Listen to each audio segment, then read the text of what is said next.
Okay, everybody, it's 6:20. We're about 5 minutes off schedule, but we're gonna get started. So thank you for being here tonight. Your time and care for all that we do means a lot to our students and to our schools and to our future.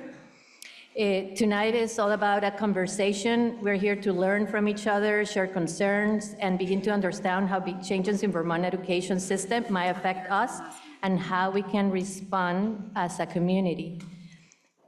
We have some guests with us. We have board members with us. We have legislators with us. And I just want to thank them for their time. Board members and legislators are sitting at tables with community. If you wouldn't mind, both legislators with us, raising your hand, and really appreciative of your time. And introduce yourselves quickly. Use your teacher voice. Is that okay? I'm Andrew Perkins, one of the 3 state senators for the Washington district. Here I'm on transportation and appropriations. Appropriations is some connection, obviously, to the budgets, not on the committees that worked on education reform last year, that I didn't vote for and support. Don't see a lot of promise in how things are going so far. Here to listen to the Okay. Mark, Spencer has a mic for you, right there. Thank you. Hi, I'm Mark Mahaly. I represent Calais, Plainfield, and Marshfield, and I'm chair of the Housing Committee, Housing in General, it's called, in the House, and so know less than I might about education, and I'm here to listen. Thank you both. So now we'll begin with a brief Q&A. I'm going to do a quick agenda setting so everybody knows what's happening. So we'll begin with a brief Q&A about the upcoming bond vote for the Central Vermont Career Center. Superintendent Jody Emerson is here to help explain this important vote, and she is also joined by Cam from Truex and Collins. And they can answer your questions. This especially decision could shape opportunities for students by creating multiple pathways to graduation, whether through college, technical training, or hands-on careers, and help support the future of the workforce needs in Central Vermont. After the bond discussion, we're going to shift into conversation about Act 73, the law that passed this summer and will restructure Vermont school board districts, education funding, and governance.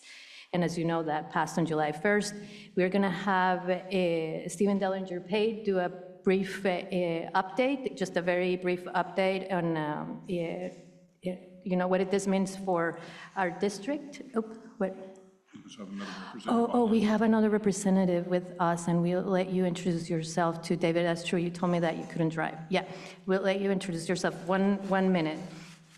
I know that we don't yet understand what the impact is going to be in our local schools, the property taxes, and almost towns, but Act 73 is the law, and we have the responsibility to talk about it, so we're not caught off guard, and this is going to help us give some input to the redistricting task force. So we're going to begin first with, like I said, with Jody, then with Stephen telling us where we are, and then we're going to move into small groups, which you're already in small groups, and we have questions, and you have board members that are going to have to take notes and facilitate. We're going to be going through the questions all together, and we'll have time for each of the questions, so we make sure that everybody is able to go through all of that. And following that, we're going to have a small, short board meeting for small business and for us to be able to debrief after this community meeting. So with that said, I'm going to give it to Jody and Cam, and let me just share my screen. Jody, 1 second. Yes, first, Representative, do you mind introducing yourself? Yes, hi, my name is Dave Iacoboni. I'm a member of the House Appropriations Committee, and thanks for letting me join tonight. Appreciate it. Thank you for being here. Thank you for inviting me.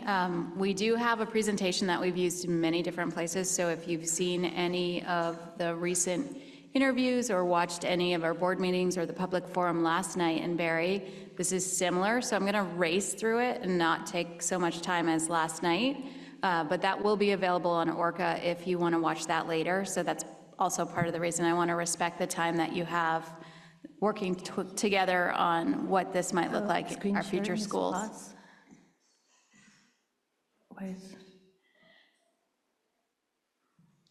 And if we can't present it, that's okay too. Yeah, sorry, it says it's saying that the screen share is pause. It's not. At every table, you'll see there is a rack card, at least 5 of them I think I put on every table. And if you have a board packet, they were in there as well. And so this is like the short form of potential benefits. And the big factor on the back, the sticker shock price that folks are wondering about, but honestly is an incredible investment in the future of Central Vermont. And so that's what I want to talk about today. Looks like we have that slideshow up and running. So in 2018, the Central Vermont Career Center was still part of the Barrie District. And at that time, the board spoke with the Central Vermont Career Center director about leaving the campus, leaving the premises. And they paid for a feasibility study in 2018 to kind of think about what do they need, where do they need to go. And so I say that just to start the timeline for when this started. I was working in this district at that time. I was at U32 and wasn't really aware of that. I got hired on in the spring of 21, and they were working towards a new governance to shift us to an independent technical career center, which would allow all 18 towns to vote for our budget. Previously, because we were part of the Barrie District, only Barrie City and Barrie Town voted. And so that was going on, and this re-envisioning project. And when I arrived in 21, I said, I can't do both. We felt like the governance one was the most important first for a bunch of reasons, but mostly so that we could hear from everybody across our 18 towns and all 6 sending schools. And then once that district did get approved and was up and running, we started moving towards this re-envisioning project, got back on track to see what we could do. And there's lots of reasons that the board is working towards this. It's to expand access primarily. So you can go. This slide simply is a reminder of how many people apply to our center each year and how many we were able to take in. So you can see FY21 was the year before I arrived, that we had 202 applicants and 134 accepted. If you look at the current school year, last year we had 414 individual applicants. That 443 means some of them applied more than once. They might have been denied and applied again. And 228 were accepted. That's a significant number of students who are looking to access a flexible pathway to a career that can't get it. Go ahead. There have been a lot of questions around why did we end up with a location in Graniteville, and so we wanted to quickly go over that site selection criteria. Did you want to talk about that, Cam?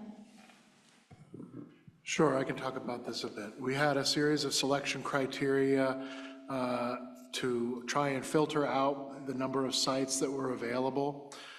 You can see what they are here, but we wanted to find something that was centrally located, something that had enough size for the center, something that was on municipal utilities, was on a paved road, and was of reasonable proportions. There's a lot of parcels that are really long and stringy. So if you go to the next slide, we screened for these criteria, and essentially 193 sites passed the first screening. That 193 sites included everything from previously developed, so I think the Staples Plaza was one of them, and also sites that were undeveloped, and essentially we had to screen it further because 193 was too many to really evaluate or do drawings of. So 33 sites met the criteria, and 16 sites really met the criteria to be where we, in the district core where we wanted it to be. There was essentially an A and a B list. Those are the best sites were the 10 that were recommended by EV. We actually went through the full A and B list, and we found a few people who were willing to talk to us. If you go to the next slide, we looked at multiple sites that were private landowners up on Airport Road. Looks like there's some text missing from the site. Maybe there's some slides missing. Okay, so essentially, I'll just say for the sake of everyone knowing, we looked in detail at the U32 site, we looked at the Spalding High School site, the existing site, and we looked at several private sites or sites owned by private landowners, many of which could not be developed because of wetlands and other regulatory barriers. But we do have one willing landowner with a site that meets all the criteria, and this is a location plan. It's a wooded parcel nestled behind the village, to the west of the village in Lower Graniteville. It's about a quarter mile, half a mile from Rock of Ages. And for people to have a sense of it, the facility is about the same size as Rock of Ages or one of the other granite quarries up in this area.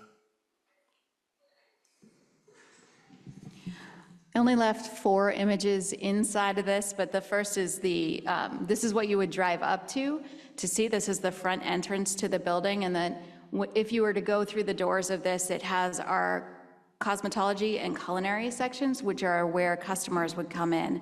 And so it has double doors, but then there's also double doors going into the rest of the school, and the administration is to the right. This is a kind of sky view. If anyone's tried to visit us, you'll know that we don't have a whole lot of parking, or if your kids are attending our center and wanted to park there, they probably got denied because we don't have a lot of parking. And there's a lot of students who decide to drive and park on Air Street, which can get quite complicated in the wintertime. So this also is meant to be a net zero building, so you can see that there's solar panels on the top, and there's lots of light getting in there, so there's a couple of big skylights. On the inside, we do have a learning stair atrium area where it is also the cafeteria, so this is the multifunctional space, and actually it's really important to think of every space in the center as multifunctional, because even though they're assigned to programs in many cases, they're meant to be used in flexible ways for both academics and our programming. This is down our health and natural sciences wing. We're putting programming in career pathways or clusters, and this is a depiction of a collaboration zone that will allow students across those programs to collaborate together, and also could be a space where students are working on a project or problem-based activity. Go ahead. So it's a 167,000 square foot building with a price tag of $149 million from the day the bond vote gets approved, if it gets approved, until the day the doors open. So this includes building, it includes permits, it includes legal fees, it includes contingencies, and it includes moving all of our stuff out of our current location up to the new location. So it's the entire package for all of the build up to the new building. Do you have more to say about that? I'll just add that the cost estimate was prepared by a third-party professional cost estimator who really has a focus on public schools in New England. And just to add to what Jody said, the 149 is all-inclusive. It's the project cost. The construction cost is actually somewhere between 120 and 125 million, but there's additional costs that Jody articulated. So obviously people see this big number and they want to know how it's going to impact them. And with what you're talking about later tonight, you know that we honestly don't know, because we don't know what school funding is exactly going to look like. So what my business manager did, along with Jake Feldman from the tax department, is to sit down and say, okay, if we had to start paying this back this year, and we don't have a bond yet, if we needed to pay it back this year using the numbers that we know, and we were imagining that it was a 30-year bond and that we took it all out at once, which we're not going to do, and had to pay back equally across all 30 years, that would be about $9.4 million a year. And we would stack that on top of the tuition, and distribute it via tuition to our 6 sending schools based on our 6-semester average tuition. So that's how we get the numbers. This is based on a $300,000 home when you bring in the CLNAs across those 18 towns. It does not include income sensitivity. It is very simplistic. We added this on as the 9.4 million. We divided it out to the sending schools based on your 6-semester average, which is how tuition is defined for us, and said this is what it would be for a $300,000 home. Does that make sense to folks? Okay. So you can see that the average is about 294 across all, but it's 99 in our lowest town that has the smallest enrollment, and it's 420 in this town right here, East Montpelier, according to those averages. And that's also on the back of that little flyer you have, so you can take a little closer look on it. What I can say about the income sensitivity is if you're paying, like if your taxes are going up 2% more and everybody's taxes are going up 2% more, then yours are going up 2% more from whatever they were. They're not going up this full amount. I think that just reiterates all of the assumptions that my business manager and the tax department made. The further question has been, if you're expanding and you're going to have more programs and you're going to have more teachers, then it's going to cost more to operate this thing too, right? We're going to need school nurses. We're going to need a cafeteria staff. We're going to need a facilities director. So we went and figured that out too and stacked that on top with it. That would be 3.1 million added to our $5.1 million budget that we currently have.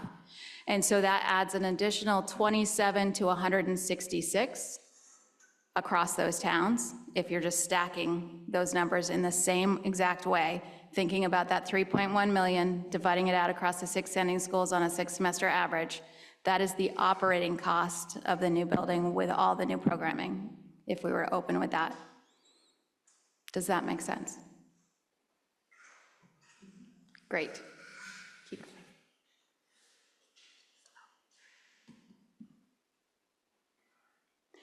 The next few slides are the benefits, which are on the flip side of this piece. One of my favorite quotes in the lead up to this event in several board meetings was from Myers Mermel at Radio Vermont. And he said that this is a constructive, not a destructive program, and it's really important for us to consider this as an investment to really grow Vermont. That this not only gives our students access to the education they want, but it gives them the skills they need to get the jobs here in Vermont that we need them to take and to help us build our tax base for the future and grow families here who, by the way, if our kids stay here and they get married and they have kids, they can come to our schools and keep growing that.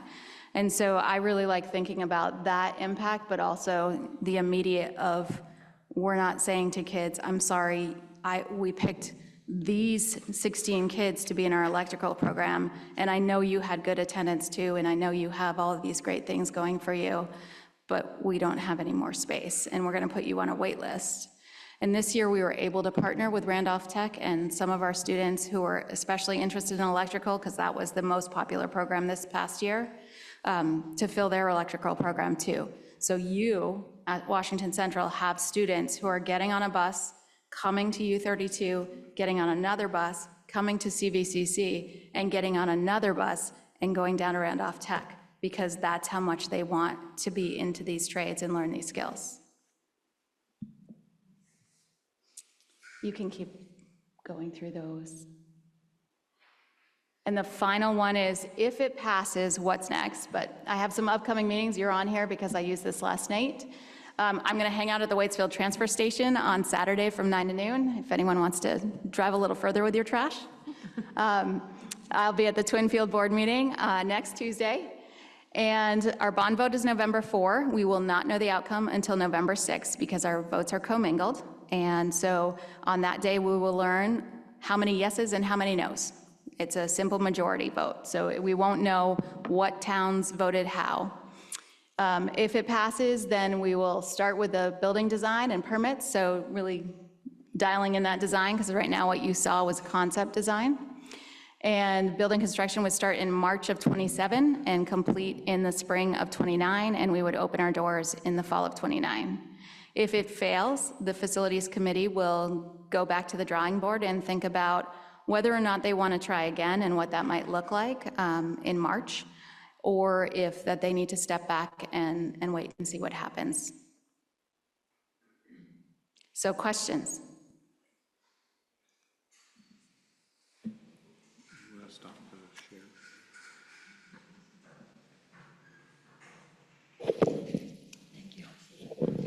How will students get there? Say my kid lives in Worcester.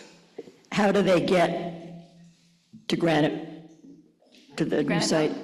So currently, sending schools are required to provide transportation to students who are attending the CTE in their region. I don't know if that could change. I think there's a possibility of that, but I don't know that that would change. So right now, they would still get on their bus, come to their high school, and then get on the bus and come to our center. And if you are traveling that way, it's actually not that much farther, sometimes shorter, to go down the interstate to exit 6 and just go right straight up to the new school.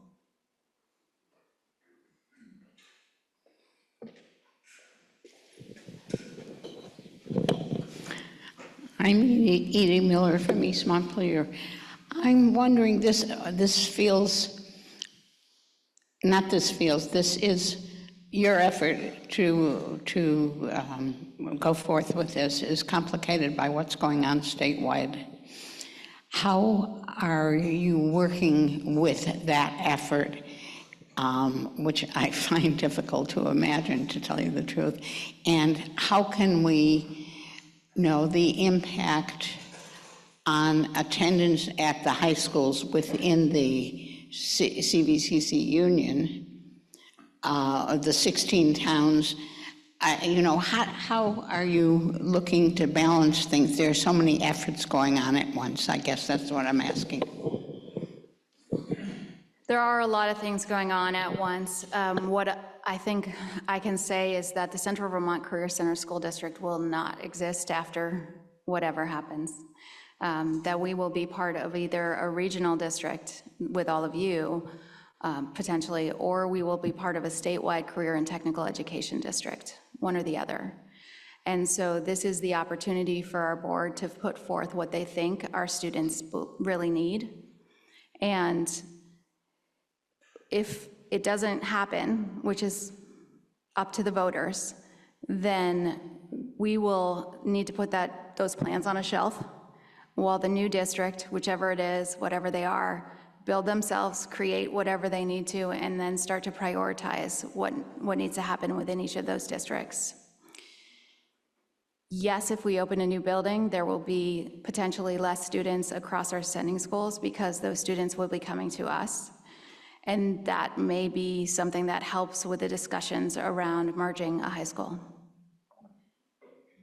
But it is not easy. And there are lots of things that voters are contemplating in this.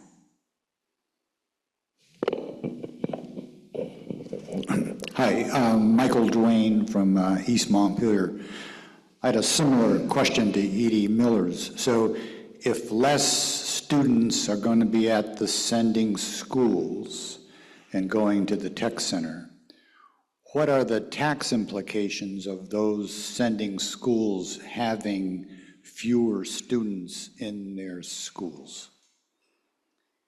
I don't think I'm the person to answer that question, and I think it's really difficult to project that as well, but does someone else have an answer for that? But what I would say to that question is just in general, having spent a lot of years working with Jody, and I can't answer this question, not just with Jody. So like, I started when Penny was there. I'm looking at YouTube because you were part of this conversation when we were trying to become a district, when we were seeing the needs. The kids do not have a year to lose, right? So we have a lot of kids that we are not serving right now. So this allows us to have another option for our kids to learn, so it's a path to career. And I understand your question, Michael, but it is not it's not like a linear thing. The reason to have this career center is because the kids need it now, not because, so how it integrates to the rest, I think that Act 73 would have to respond to the Career Center being there, and how Spotling and U32 react to that. Our kids are already going there. Montpelier kids are already going there, and we're not accepting a lot of kids that need this in order to have a path to graduation. No, we're not, it's not just about career. It's another, we are committed in the state to have multiple paths for our children to graduate. This is one of them. It's not inexpensive. So I'm not totally answering the question because we don't have that, but I just don't want that to get lost. Yeah, I don't have the answer because I'm not a business manager and I don't deal with the taxes for a regular school. I'm pretty familiar with 6-semester average. When I was looking online earlier today with my business manager at the foundation formula and what the AOE says about it, it looks like that would be across the state. It would spread across the state. So it's really hard, unfortunately, for us to predict that. So it's a crazy time, and I keep asking if anyone has a crystal ball, and I don't see anyone with one yet. Oh. Hi, Larry Gilbert from East Montpelier. Not so much a question, but a comment, and it's dovetails with what Edie and Michael were asking about, and that's simply that I totally support what this is all about and what it's trying to accomplish. My concern is the timing, the uncertainty of what's going to happen in the legislature with our districts. Makes it really hard to say, I really want to vote to increase my taxes $800 a year on something that I really don't understand all of the financial implications of. You did mention, well, actually, I do have a question as part of this. So you said we could, the Career Center could become, if we vote yes, it could become part of the current district, I guess is what you said, or it could become part of the statewide Career Center initiative, which I do not know anything about, so maybe you can have a few comments about that. But either way, is the financial uncertainties equal in both situations? Yeah, absolutely. And so I don't want anyone to think that we're dismissing that. It is so unpredictable right now as to what's going to happen, and this work has been going on for a long time, and my board felt like this is the right thing to do and we need to keep moving it forward, and so that's what we're doing. And this is an opportunity for folks to say, yes, I'm going to take this incredible leap of faith and say this is the right thing, or I'm just so uncertain and this is too much for me and I can't do it. And that's what we're going to learn on November 6th when we get that tallied up. Because I was the Vermont Association of Career and Technical Education Directors president last year, I was involved in a lot of legislative discussions around potential transformation of CTE. What I can tell you is that the agency has said they plan to keep all 17 CTE centers as they move forward, and their proposal was at first a BOCES model of CTE, and we would be a BOCES of all the whatever school districts they created, like the 5. By the spring, by May, they had decided that no, not Central Vermont, but the CTEs, all the career and technical education centers, would be one school district with one superintendent. And that is the model they are still pushing. I've been part of a legislative work group with a lot of folks from various entities, both secondary and post-secondary education. And in that work group, that's still what the agency is putting forward, is that model. The career and technical education directors are split on whether they support that model or they support joining their regional groups, primarily for maintaining the relationships they have with their sending schools. So sorry. So if it did remain as this 17, whatever you said, CTEs, or is that the right number? Would the tax burden be distributed statewide? In this instance, the tax burden is the 19 sending towns, period. So would that be different with the CTE model? So right now, we have to model it on what we know, so that's why it's modeled on 18 towns. With the foundation formula, and also maybe our current taxes, if you read the letter, and I'll make sure I send it to you, Flora, to share, from Jake Feldman, it basically says our taxes the education burden is paid for by the state. If we were a single CTE district, that also would be paid for by the state. It's just hard to know how much from where. So based on our current model, we have to use the 18 towns, and the 18 towns are our district, and they're the ones that have to give permission. I can't say anything with certainty, unfortunately. Similar question, Allison Sakadao, East Montpelier. Just want to clarify. So in the future, depending on what happens with Act 73, do we not know who will be paying this bond? Is it possible that it could change from these 18 sending towns? I make the assumption that it's possible it could change because under Act 46, and I think this happened for East Montpelier, your bond then transitioned to Washington Central, right? So I believe the bond would transition to the new district, whatever it is, based on that, based on past experience or precedents, but I don't know that for sure. Okay, and then a second question is, how flexible are the different pathways? I noticed it looks like health science will be new, but what if you have more interest in electrical and automotive? You're adding all these seats, but are you adding them where the kids really want them? Yeah, so the intention is to duplicate, actually electrical will duplicate next year. So we already hired an additional person. We expand the program a little bit.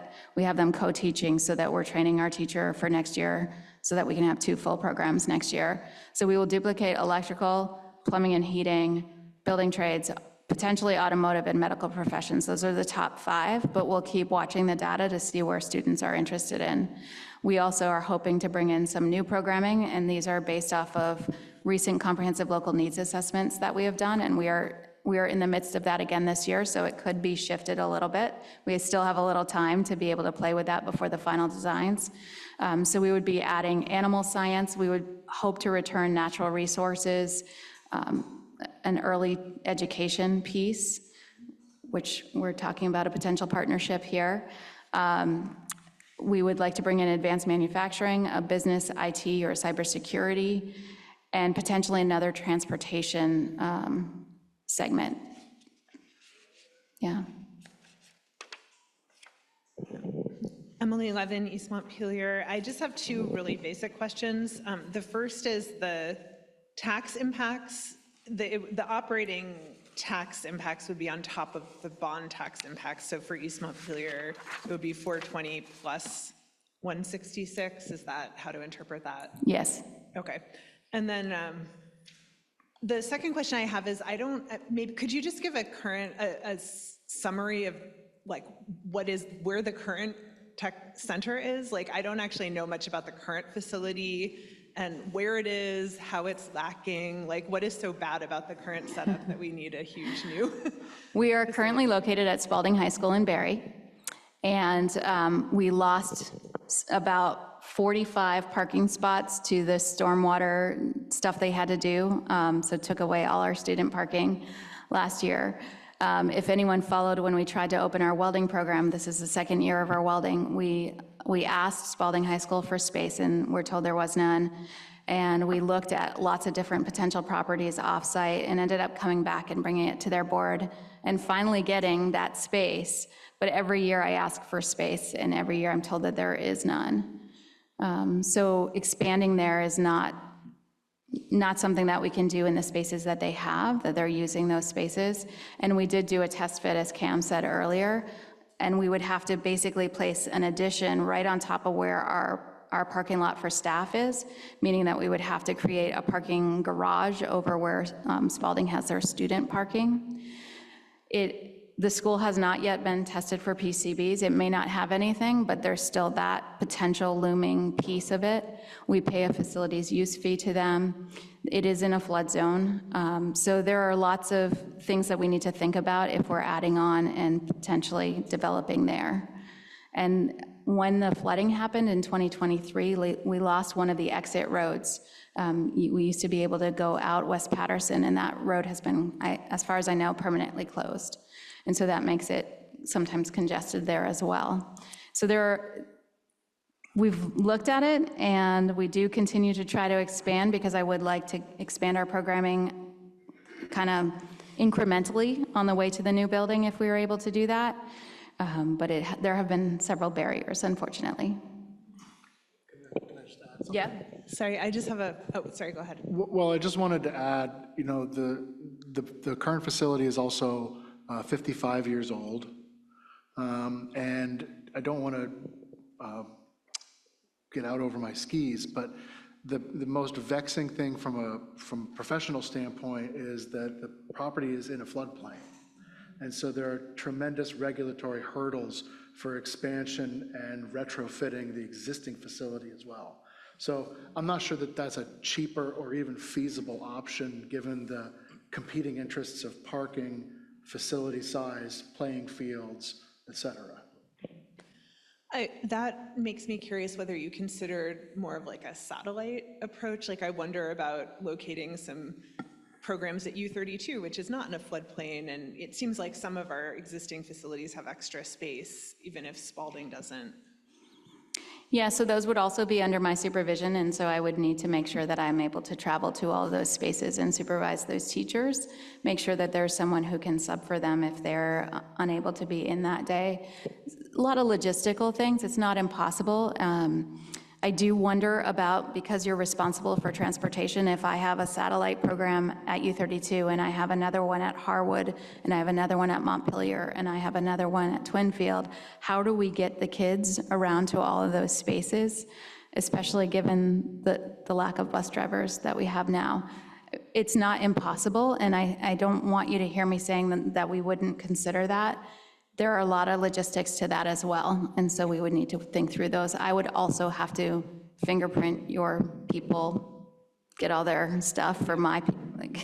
Yeah, no, that all makes sense. I think one potential benefit that I think this came up on the East Montpelier Front Porch Forum, that there was someone noted, like, we're sort of segregating the trades and career tracks away from maybe the traditional academic tracks, and there could be some benefit in commingling those a little bit, or, you know, I could envision there being ways for students that are on like a college track to have a little bit of access to trades or something like that if things were able to, but I understand the logistical considerations as well. Yeah, part of Act 73 does require that we provide CTE in the middle schools.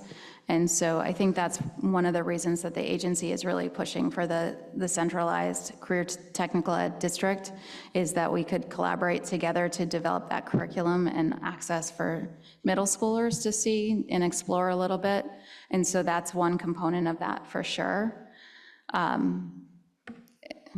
Who knows what's going to come happen, right? But I hear what you're saying.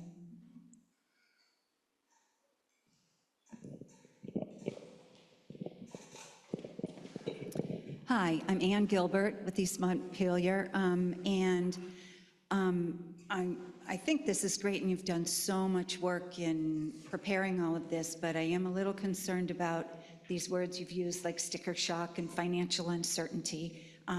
It is a lot of money, and it looks like the timeline is, 2025 or 26 up until 2029, right? And with all the increase in materials, possible tariffs, and, I know new home builders are experiencing this all the time. Like, is it possible that you turn around and need more money next year or the year after that? So the cost estimate includes several contingencies, one of which is a cost escalation contingency, which is designed to carry forward the estimated costs to the point at which a contract is signed with a contractor. Once you sign the contract with a contractor, your costs are pretty much locked in. And it counterintuitively, the cheapest time to build is yesterday. The next cheapest time is today. And in US history, there have been 2 times when costs have gone down. The first was after the Great Depression, and the second was after the Great Recession. So the context for construction costs going down is worldwide global economic hardship, multiple digit percentage people out of work, et cetera.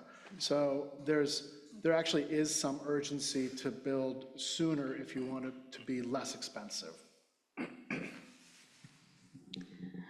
One thing that I was made aware of recently was that there is a federal grant that we can apply for by March, and the cap for workforce development related activities is 50 million.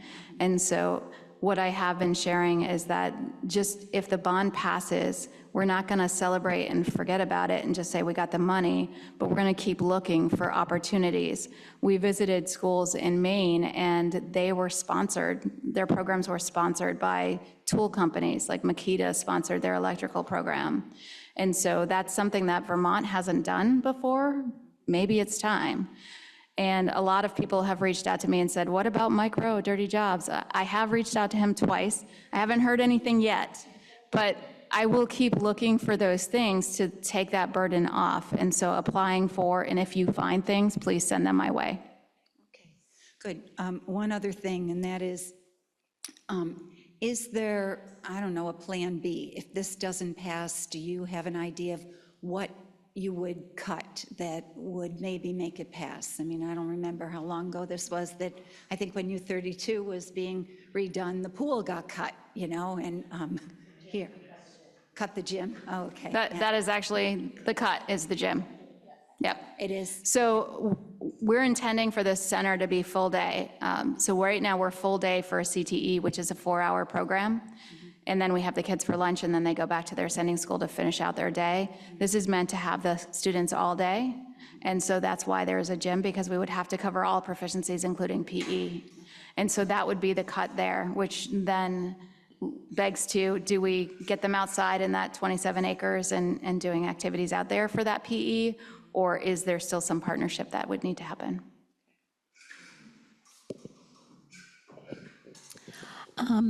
Hello, Ellen Knadler, East Montpelier. I have a couple questions about kind of nuts and bolts. From my understanding, there are about 60 students from U32 that attend the Career Center right now. Yes. And they are juniors and seniors. There may be a couple of sophomores and could even be a freshman. We do have an exploratory program that 9th and 10th graders can attend right now. And so it's my understanding your goal is to expand 9th through 12th enrollment. Is that correct? Correct. So it's concerning to me that those kids would be out of their home school. The other question I have is, so you will have to do more than just hire nurses, and you will have to hire an English teacher, a social studies teacher, Yes. math teacher, all Yes, that. those are all that. included. Those will all have to be employed, and as a result of that, at the high schools, those people will be no longer employed. They could be employed by me. And I'm wondering if space is the only reason kids are not accepted. What are the reasons that children are not, students, young adults, 9th through 12th, would not be accepted to the Career Center? I mean, somebody shows up at U32, no matter what they are, they show up at East Montpelier Elementary. Right. They're in. Yeah. So what are the parameters for acceptance with regard to kids wanting to go to the Career Center. And I just wondered if you had any numbers for, if it's 9 through 12, what is the 60 students that go there now? What is that number going to increase to? Do you have a projection for that? Or for Montpelier?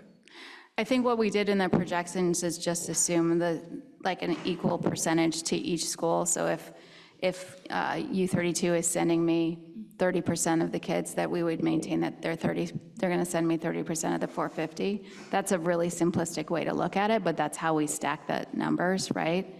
Yes, we're going to have academic teachers in that case. And your question around acceptance, because we have so many folks applying, there are lots of reasons that people might get denied. When I look at my colleague over at the Hannaford Center, she has space for 200 students in Middlebury. She's accepting everybody except the extreme safety risk. If somebody has a lot of significant behaviors that make them feel unsafe, a career center is not necessarily where you want them to be, because they're in culinary working in knives, they're in automotive working with lifts and tools, they're in plumbing working with torches.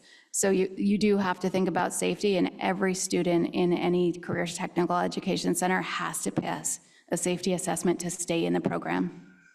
So that is the one barrier that would potentially still exist. But when you have as much people vying for the same spots as we have had, you also then have to start looking at things like attendance and other things that are not to that level to try to figure out who you're taking and look at the counselor's recommendations. And so there are a lot of things that are going into that admissions decision that shouldn't be there. So of the 200 or so right now that are admitted, how many are asked to leave the program once the year starts? I don't know that if anyone has been asked to leave this year. I believe there was one student that was asked to leave last year. Of 18 towns? Yes. And those kids just go back to their sending school?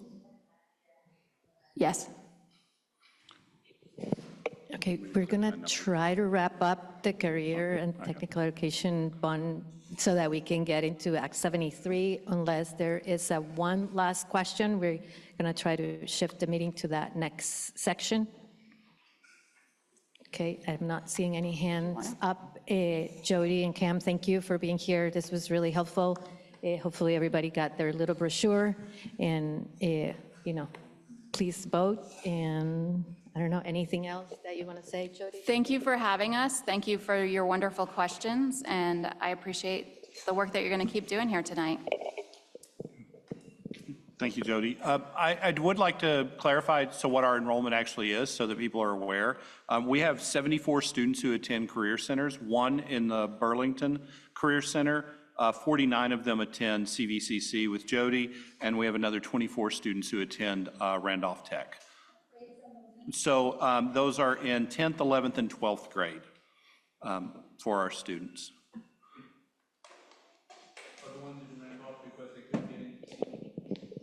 The majority. Yeah, there's also a couple of programs, or at least one program at Randolph that's not offered, that the student chose to go to. Yep. Yeah, thank you. All right, so. Okay, we're gonna first start with introducing two other legislators that just joined us. And hold on. Okay, I can do this. I'll go over here. And then Stephen is gonna do a little setting on Act 73 and just let me. Sure. Hello, everyone. My name is Ann Watson. I'm one of the 3 senators from the Washington district, and my day job is that I am actually a high school science and math teacher at Montpelier High School, so I feel very invested in this issue and the topics that you all are facing. And I'm on the Appropriations Committee, and I'm also the chair of the Senate Natural Resources and Energy Committee. Good evening, and thank you for having us. I'm Ann Cummings. I'm one of the senators from Washington County. I chair the Finance Committee. I have for quite a few years, and we are responsible for the education fund and your property taxes. I also, for this year, this biennium, am on the Health and Welfare Committee. I think that's my third pass through there. And 2 years ago, I was on the Housing Committee and was there for the big housing bill. So I've kind of been in the thick of it for the last few years. Okay, so with that, I'm gonna let our superintendent share a little bit. Everybody got an invitation and a little letter of what Act 73 sort of means to us. And Stephen is just gonna do a very quick setting of what it means to us and where we are now, and then we're gonna dive into the small tables, okay? Yeah, so I'm just going to take a quick moment to highlight some major parts of Act 73 and hopefully provide just a little bit of context for us. So there are three big things that Act 73 does. One of them is around district consolidation, and that's probably a big part of our conversation right now because the School Redistricting Task Force is currently meeting to determine up to 3 maps of how we can be redistricted.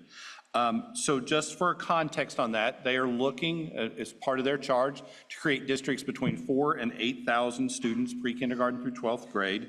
We as a district are 1,257 students right now. So you can imagine that we would need to be combined with another district. Right now, the state currently has over 100 school districts that are combined into either supervisory union or supervisory district, of which there are just a few more than 50 of those. And so the redistricting task force, they're meeting regularly to determine how can we create smaller districts. We would obviously need to be combined with another district. One of our first conversations has always been Montpelier because we sit around Montpelier. Even those two districts combined together are still below the 4,000 student threshold as set up in Act 73. So you can imagine that those two districts together do not necessarily constitute a new district under Act 73. And so that's a little bit of context for that. If, there's a lot of ifs in the law, if the redistricting task force maps are accepted by the legislature, who will vote on those maps, on which one that they choose, or one of their own choosing, they will then not go into effect until July 1st, 2028 is when those would happen. There's another task force that is also, it's the ward task force. This is about voting. I am not going to go down that pathway. I don't understand it fully, but it's about how to make sure that people are represented properly within the new districts. And that's where I'm going to leave it because there are lawyers that are better at that than I am in talking about how that should look. The second big piece of Act 73 is around property tax reform, which is how we tax people. So that is your non-homestead versus your homestead taxes. I love seeing my legislators nod on this. So that is just simply how are we taxing those properties? And so there's work to be done around that. That is going to occur. That's up to the legislature as well to decide how we're going to do it. And I know that they're working hard at models on that. And then the third part, which is the education funding part of this. This is how do we pay for the education of our students within our districts, specifically the new districts that would be created in this process. It relies upon a foundation formula, and if you have been looking at the way we did our budgeting last year, where we did on a per pupil basis on how we kind of distribute our funds to our schools, this is a very similar model.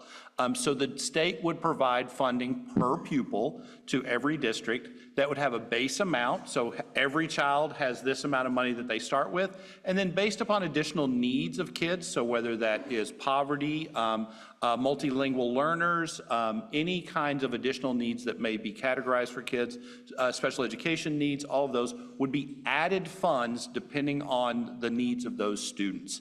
And so every student has a base amount. Additional student money would come in for students with additional needs.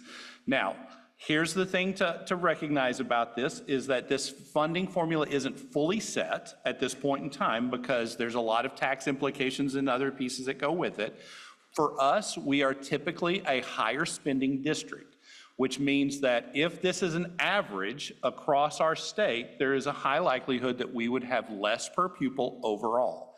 There's a lot to be worked out in this before I could definitively say that, but it is a good chance that we would not be able to spend as much per pupil in the future as we are able to spend now, based upon how much we are already spending. And so tax implications, hard to predict because the funding formula and the tax changes will both affect how your taxes come out and how your property would be taxed. So it's very difficult to predict what that would look like. But what I have heard, and I think is a good way to think about this, is that by having a funding formula that is a foundation formula, which is what this is called, we try to create less tax changes in the future than we have now. Our taxes are more volatile now when everybody individually are voting for their school districts because all of that then gets added together and then tax rates are set. With a foundation formula, we would be able to say, here's how much we're spending per pupil, and we would be able to predict our taxes better across a longer period of time. Now, I am not the person who's going to tell you how much this is going to cost because I have no idea. But I do know that it would have implications for our district. Some areas may see and I don't want to say tax cut because my general feeling, this is my opinion on this, is that we're not going to see a great reduction in taxes in any community. What we would see is long-term, our communities won't see as big a fluctuation in our taxes. And that's where I would kind of leave it with that. And so those three big pieces are new districts. Those have to go into effect before we have voting wards that would designate how our representation is done.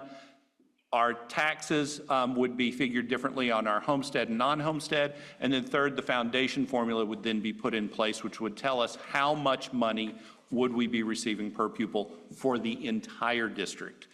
And so all that to say, it's going to be complicated, and we still have a lot of work ahead of us from the legislature and some of these committees to know exactly how it's all going to unfold. Yeah, thank you, Stephen. So as our legislator said, and Stephen is saying, we don't know. We know that not everyone agrees with Act 73, and we still have a lot of unknowns, and we don't yet understand how will this save money or how it might affect our property and our local schools. We just have speculations, right, because there's a lot of if this or if that. So what we do know is that we need to move forward because the task force is asking us for some feedback. So the purpose of this meeting is really to get to hear from you. We have some questions. I see that there's a couple of tables that I know that we have two legislators in the back. So I don't know if you want to move to one of the tables with community so that everyone has, depending where I'm not going to tell you what to do, but so that you can listen. So this is our chance as a community to advocate for what we want for our kids and to hear, we might not have control of a lot of things, but we can at least let them know what our fears and what our hopes are for all this work. We are not going to discuss today foundation formula or any of the funding. We're going to stay high level.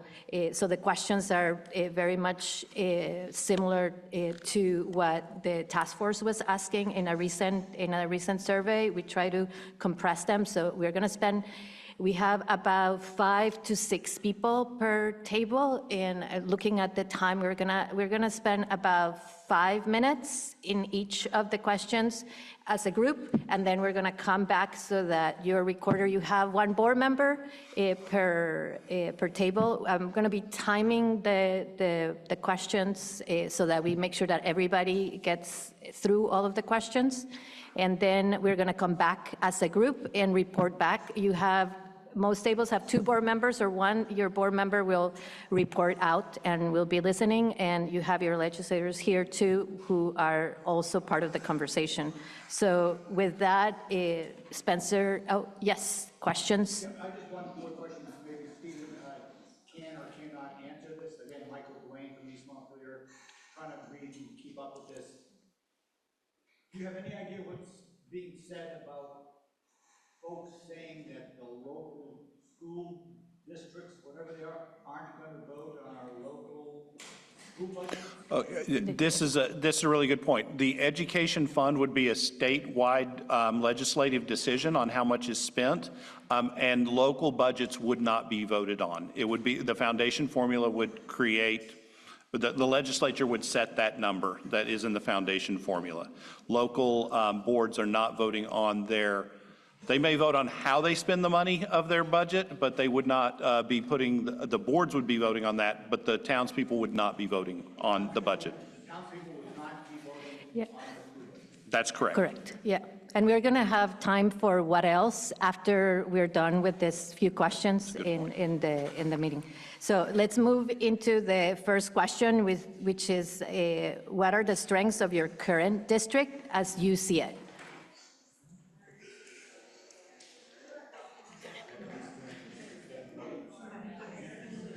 Oh, and for people online, I'm sorry. taking care of them. Okay, good. And there's the. They can put in the chat, Yeah. and we're going to record that.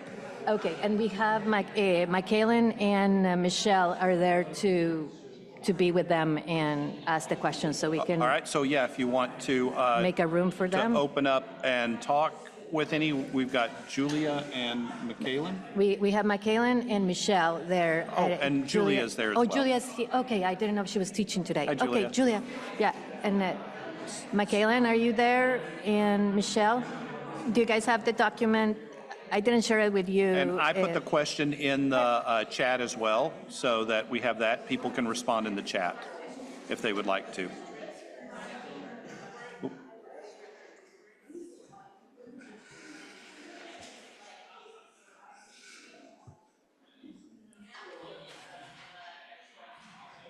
Are you making a breakout room, Floor?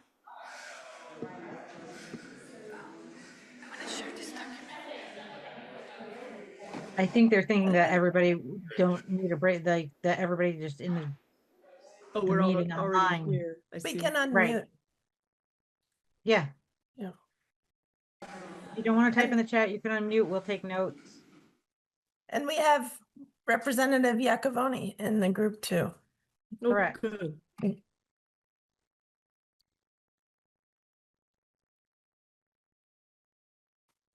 To answer the question, I think, and I'm Erica Zimmerman, I'm an East Montpelier, and I'm also the executive director of our district's nonprofit partner, Washington Central Friends of Education. I think among our strengths are our long history of having flexible pathways for community-based learning, our branching out program, and then all the offshoots of that have developed. And our arts, our sports, and our responsiveness in creating student groups.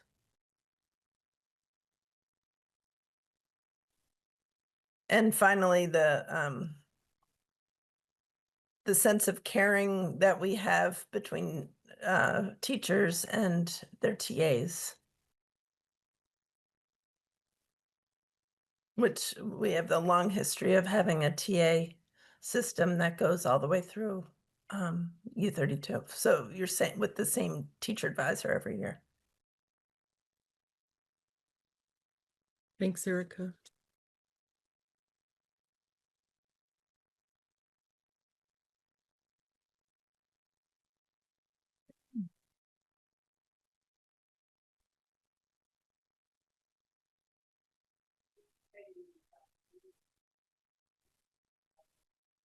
Hi, this is Denise Roy. I think our community-based school systems, particularly our elementary school, and then I guess there's more independence as moving to U32, but definitely that the community-based schools programs.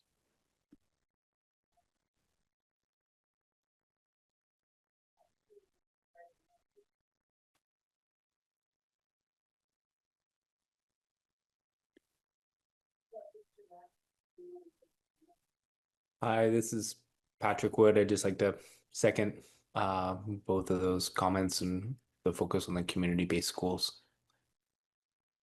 Thank you.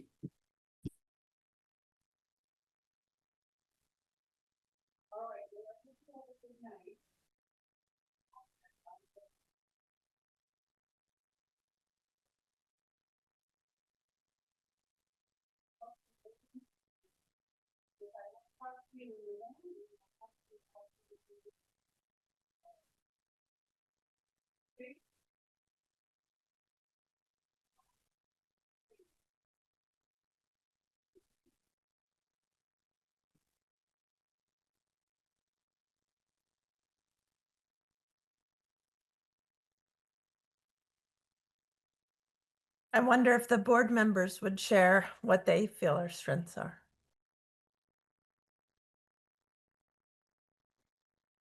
As participants here. Sure. I'm Nicaila. I'm a board member from Worcester, and I grew up in Worcester. I went to Doty and U32. And although a lot has changed, a lot has stayed the same as well. Most of what I feel is pretty special about our district has already been said. I do think, the community-based focus, the co-curriculars being valued just as much as the academics. So, arts and sports and all the things that aren't just math and science. The fact that we really encourage people to be independent thinkers and active citizens and engaged in their communities, I think is really special. And I think the relationship between the students and the adults in their life at the schools is super special.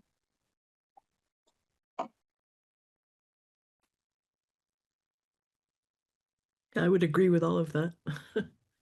My daughter was a student at U32 after going to Rumney, and she had a great relationship with her TA. Okay, we're going to move to the next question. We gave you a couple of minutes. Some of you are already in the next question, and that question is, what are the challenges or weaknesses of our current district, of our current system or district? And we're just going to stick with the 5 minutes because it seemed like it was enough for most people, most groups.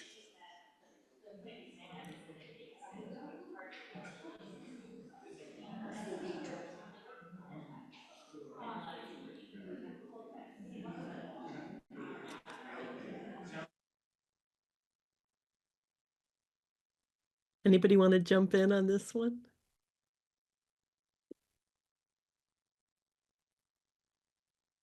Sure, I can. This is Patrick Wood again. Several of our schools are really, really small, and my kids go to Rumney, which is one of the bigger ones, and even that's quite small. So I think that's the obvious one.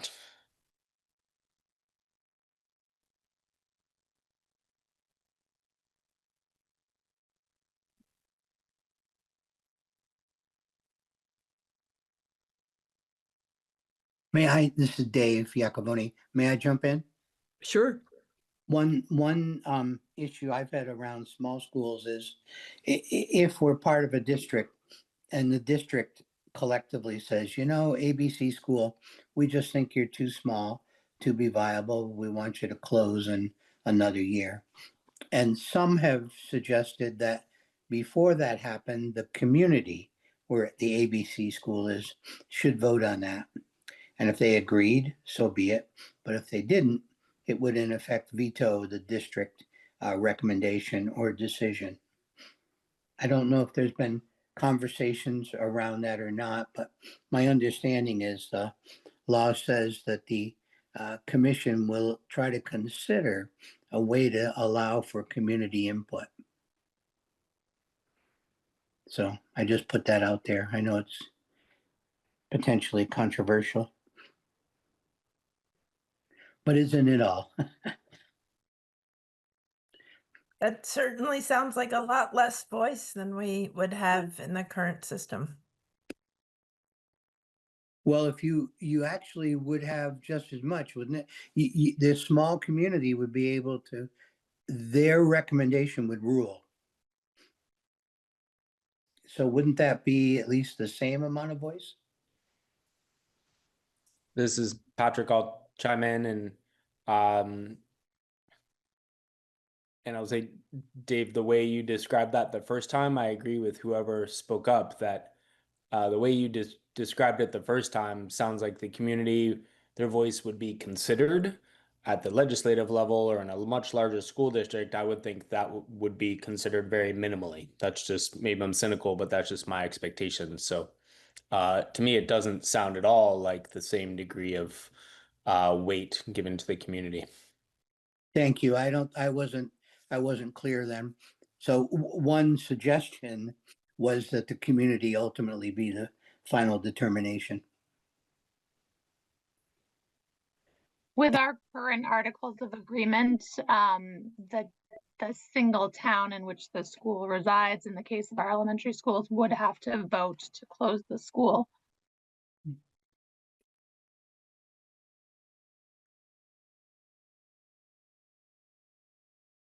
But I think, for a lot of the state, maybe that sounds like more control, but for our articles of agreement, the town currently has ultimate control. Would those articles of agreement still have force if it was an entirely new district? No, of course not, but I just mean in comparison to what we have now. Yeah. Yeah. Thank you. Yeah. I'd like to, without I don't mean to dismiss that issue, but another challenge we have is the declining numbers in our high school because of programs like dual enrollment, or not so much dual enrollment, but early college. And well, I totally respect the need for students to have more rigorous, more focused opportunities in more rigorous areas. I wish we could do it within the school and not have to just send them out. There were other models we considered years ago that could still accomplish this. Mm.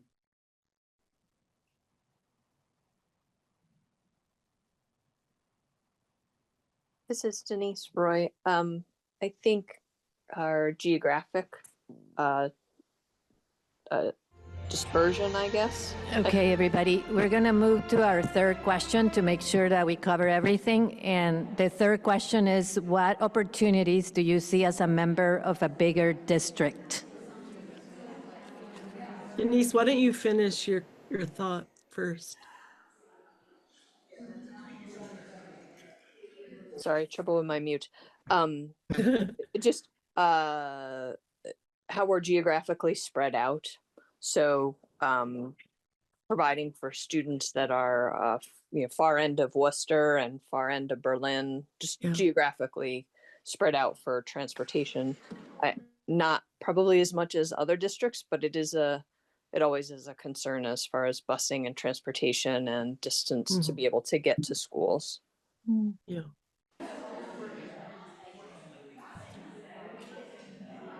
I'll dovetail with what I said before. I do see opportunities for high schoolers, especially in a larger district, if it can help maintain the numbers for both academic and co-curricular options.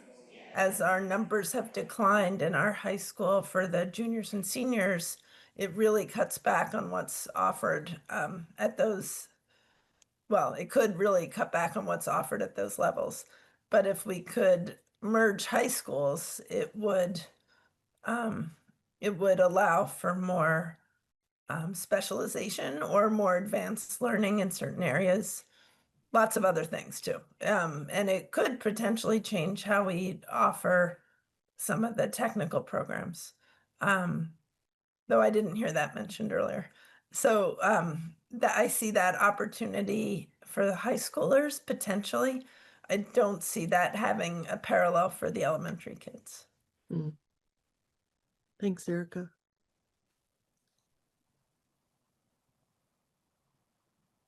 Other thoughts about opportunities as a member of a bigger district?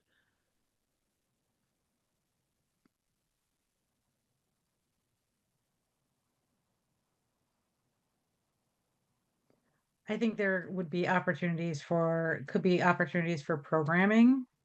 It's hard to keep certain programming running in our smaller schools.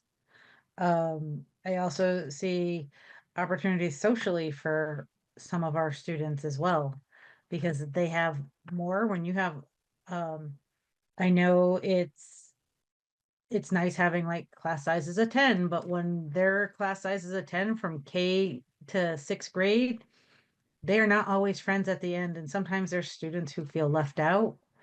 And a bigger district, maybe bigger schools, students may have chances to find their person where they may not find it always in a small school.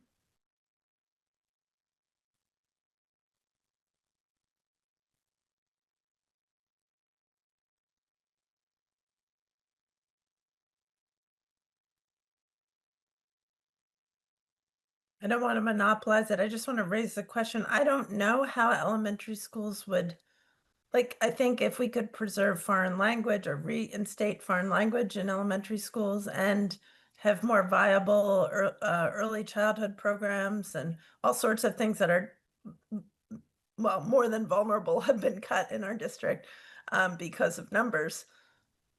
That would be a great opportunity, but I don't know how that happens at the elementary level just through having a bigger district. Unless we have, big district-based elementary schools instead of anything resembling a community school. And that comment is for elementary. I see it for high school. I just don't see it for elementary.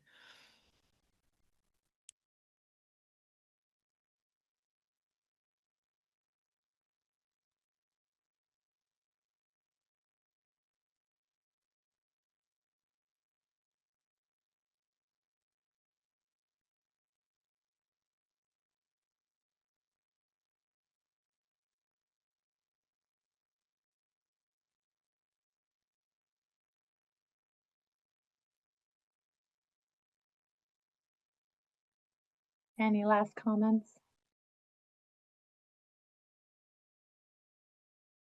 Thank you guys for your input and good thoughts. Thank you.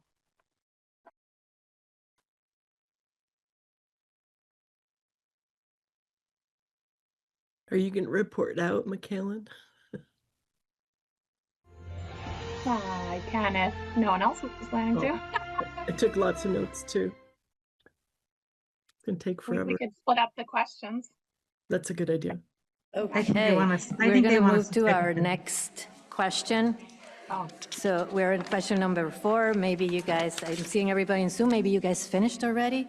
The question number 4 is, what risks or concerns do you see as a member of a bigger district? What risks or concerns do you see as a member of a bigger district?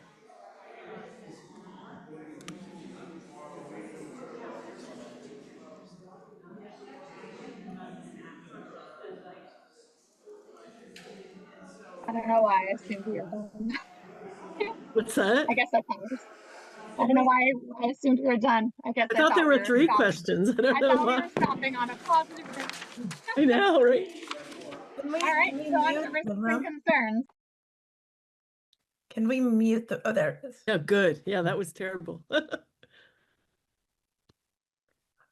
Well, I thought of one right off, which is that we're going to give up a whole lot of local control. Agreed.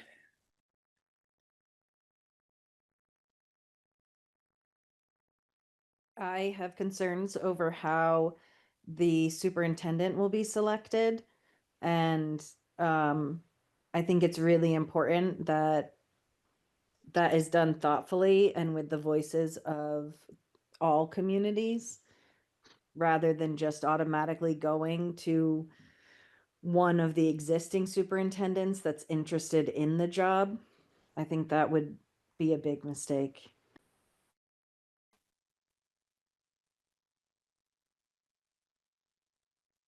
I worry that we would lose the ability to focus on the humanity and justice work we've been doing in our district. Yeah.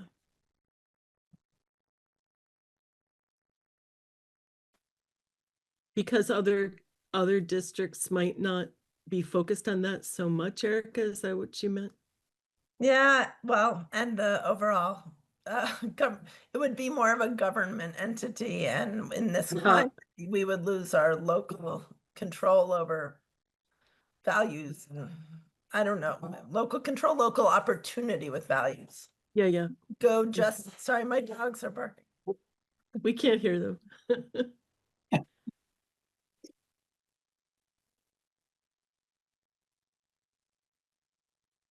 Sorry, my dogs are barking. I feel like we'd run the risk of being reduced to only being able to work on numbers-based things, and anything that's more values or I can't think of what the right word is, but that we'd go to the lowest common denominator of what a district could do. Yeah.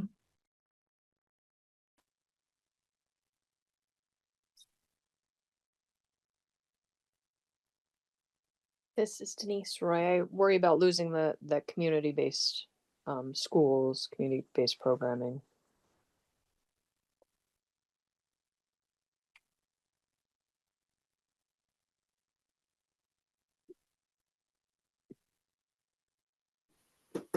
Hi, everyone. Erin Barry from the Twinfield Board, and I'm wondering if these concerns are the same for you if it was a supervisory union instead of a larger district. How does it shift? Because as a supervisory union, you would still be your own district, in which case most of these concerns are things you would still make decisions about.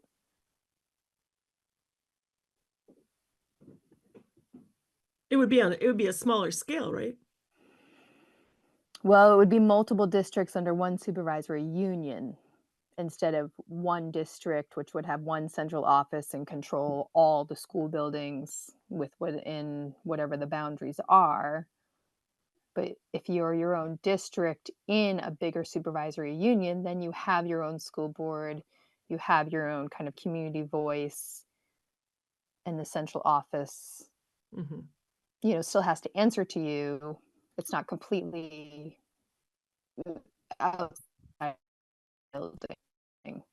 So I'm just wondering if this question was what risks or concerns do you see as a member of a bigger, at you, are these the same concerns you'd have as it's just becoming a bigger district? Isn't it really hard to tell what would be the realm, the parameters of a statewide district or union situation? I just don't, potentially, Well, yes, but I don't trust it'll be the same opportunities that we have now.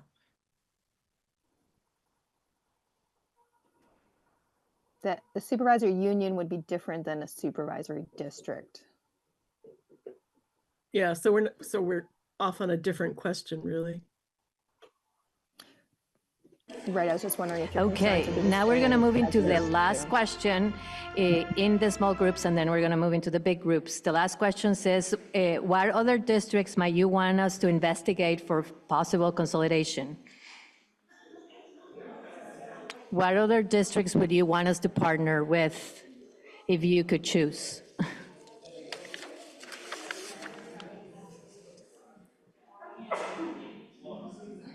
Other than what? I think other than our current district, so if we were to envision what our larger district would be, would it be like us and Montpelier and Twinfield, like what other That it was just that. Okay, I thought I missed. I mean, I did miss something because I'm always late, but yeah.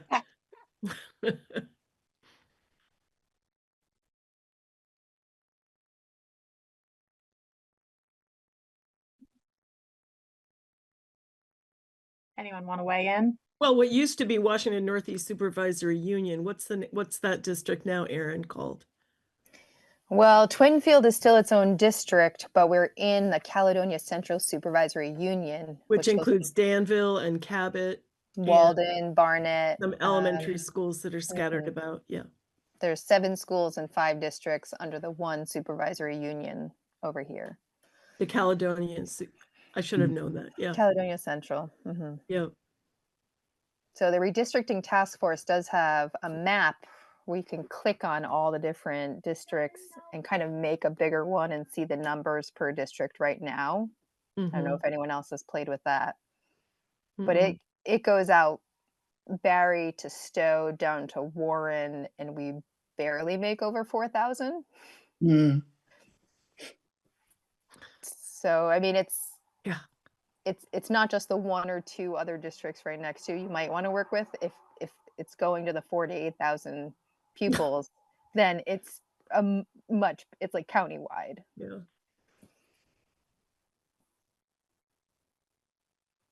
Twinfield did send a letter to your superintendent and chair and to the redistricting task force that most of our labor, social lives, and activities for children are all towards central Vermont and not so much towards the St. J realm. So our district, Twinfield, would prefer to be part of more of a central Vermont larger supervisory union because our lives are already in that direction. And it makes sense for us.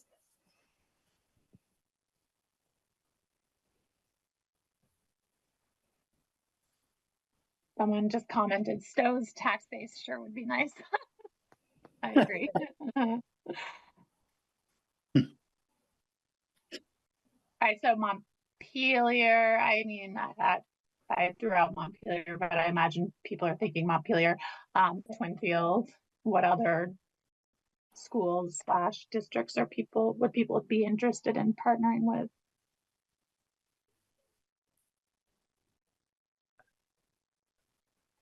I echo Montpelier. We've talked about it for years. There's all sorts of opportunities. It's time to get rid of the baggage and just do it. And, I think it's up to the board to say, we really need to drop our baggage and admit that, yes, there will be problems, but yes, we work it out. Winfield seems like an obvious great choice. And I think we could go further. I know Stephen has talked about Spalding and Barry. I doubt that Harwood's district, I forget what it's called now, would be interested, but if they're really changing things around, who knows? Waterbury is a really vibrant town not far away. You might want to consider Payne Mountain as well, which is Williamstown, Northfield, Orange, and Washington. U32 gets a lot of Orange and Washington students. Absolutely. I agree. And Move they've asked into- us for some of their We're going to move into the programs. big room in 48 seconds. They are missing some of the student support programs that we have and are interested in them. And they have the benefit of having Norwich, which could be an asset if we thought creatively. So good. Did you had any? So good.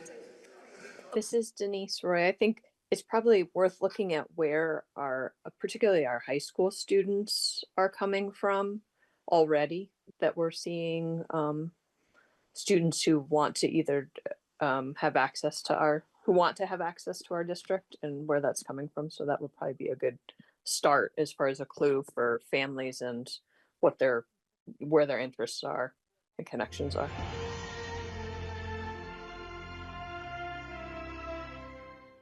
That inspirational music. You are done.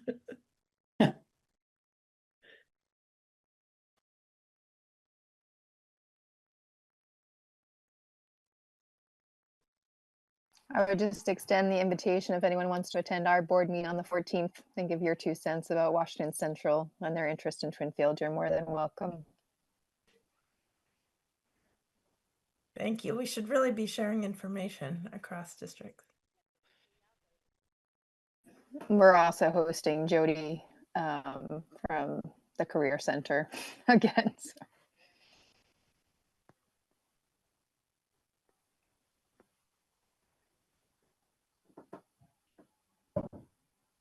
What about Cabot? Okay, Cabot gonna wants to come join back together. Washington Central as well. They sent a letter. We're gonna go by table, so if we could have a volunteer, your note taker, or a volunteer from your table that could share. Let's start all the way in the back with Andres' table, and he will know who Andres is.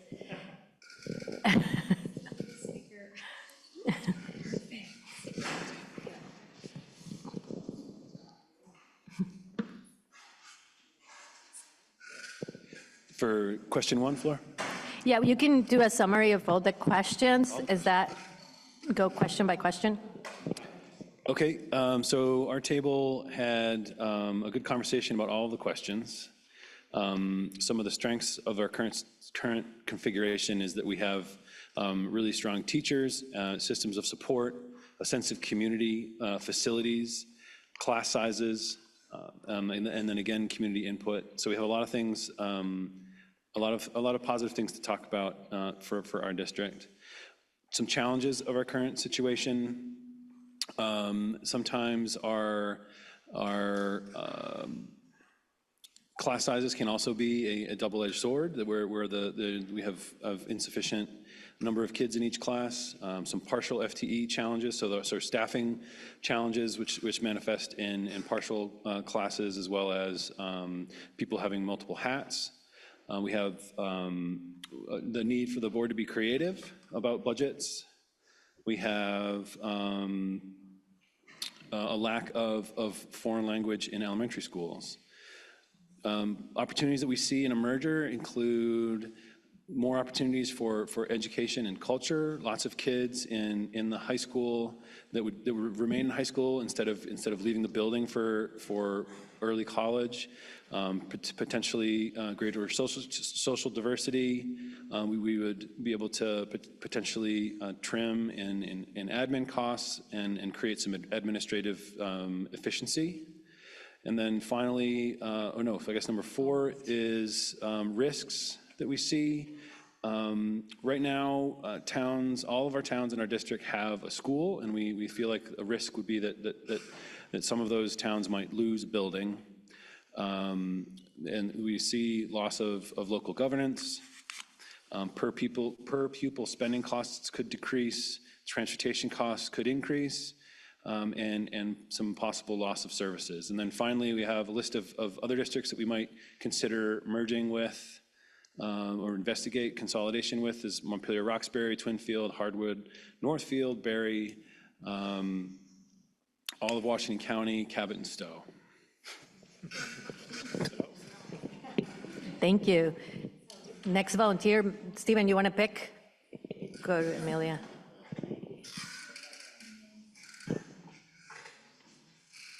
Where'd it go? So we explored these questions. I can sort of summarize some of the topics we covered.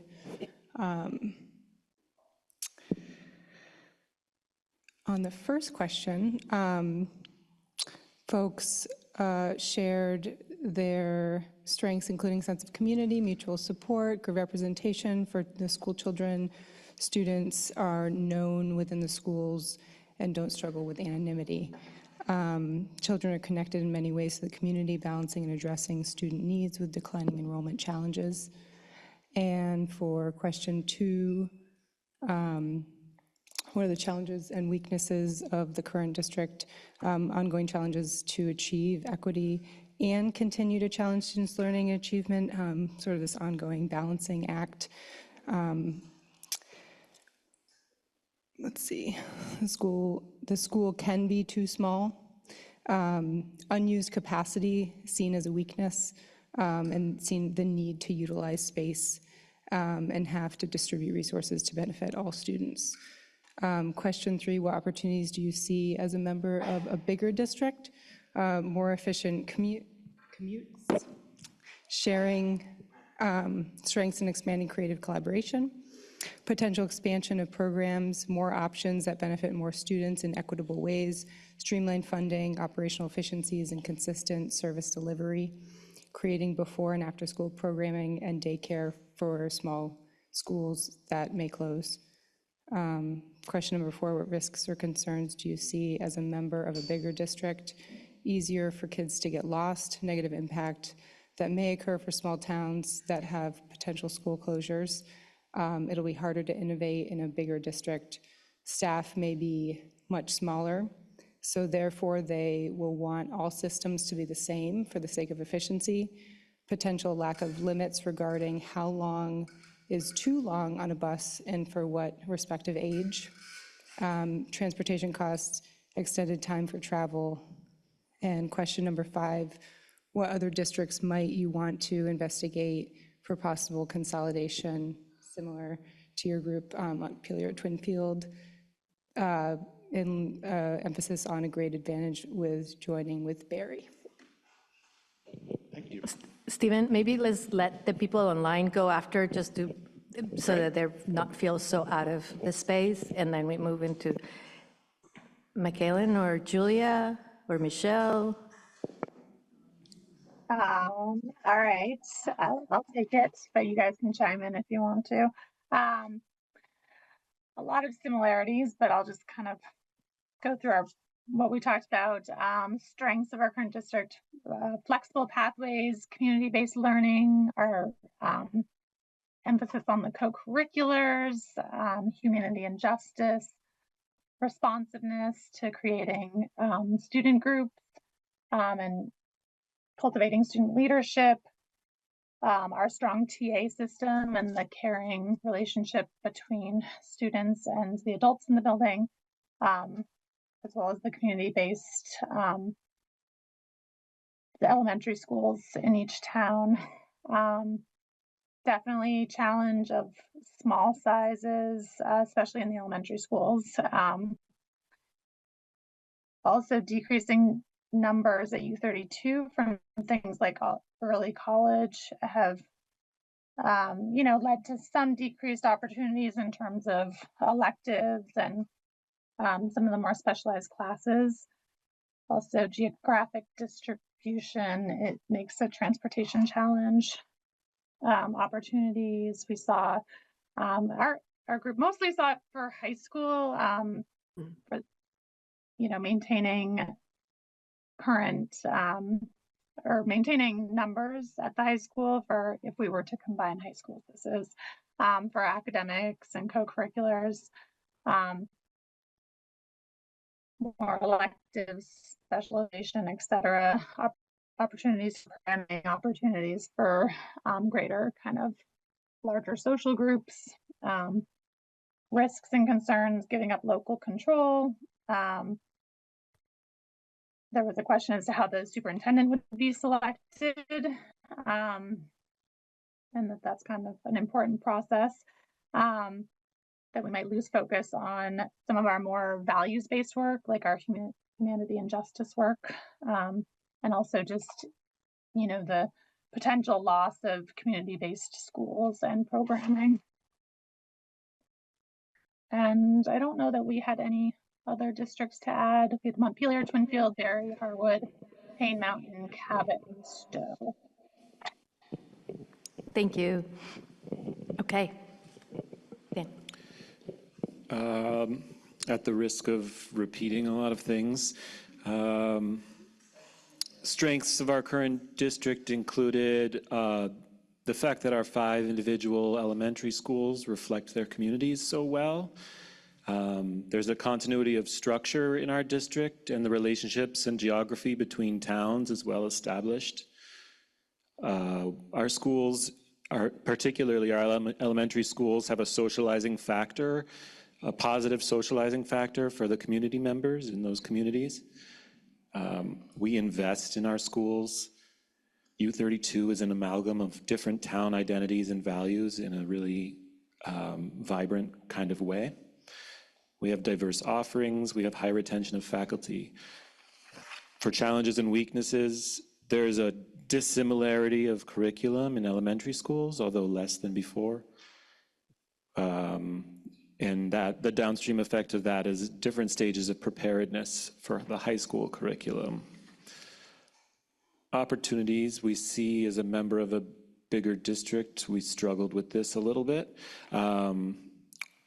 Maybe an opportunity to review and improve administrative structures, more opportunities potentially in larger schools in terms of curricular offerings, potentially more geographic consolidation, and maybe better early childhood education funding. Risks and concerns, we thought the economic and social health of smaller towns without schools might significantly suffer. We risk not having our voices heard in terms of votes on spending and other ways. Unfairly weighted and otherwise weighted school boards would be another way we might not feel like our voices were heard. What feels like a misplaced trust in the legislature or the AOE, too much governance turnover in those institutions. Drive times to school, losing town voice and really any meaningful input into maintenance and sustenance of our local schools. We included all those districts. I don't know if anyone mentioned the Career Center, but we included the Career Center. Thank you.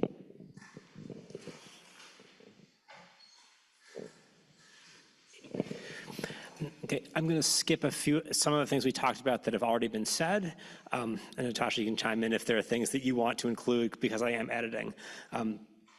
People talked about the community investment in the schools, about arts being really important and being elevated, about flexible pathways being really important, having students have opportunities to shape their experience, and particularly elementary schools have done a really good job of working on culture and working on kindness.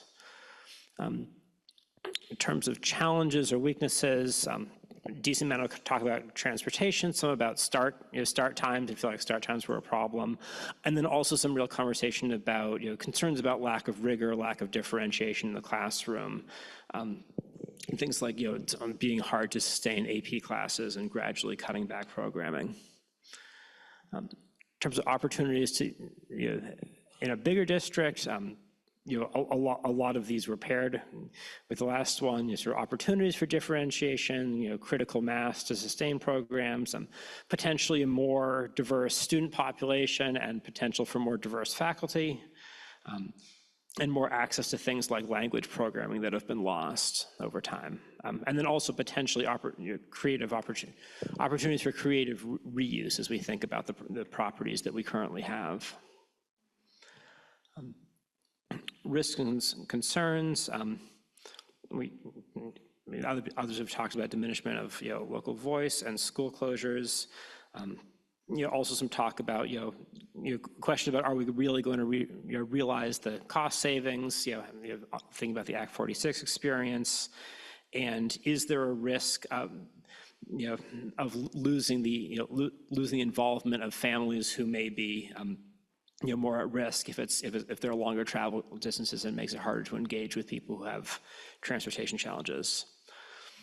On the district, on the school district discussion, the only real difference we had was there was also some conversation with on the subject of twin fields of whether Marshfield really worked and whether it was worth thinking creatively about whether Plainfield should come in with us and Marshfield should face more towards St. Johnsbury since it's sort of a ways out. Natasha, is there anything you wanted to say?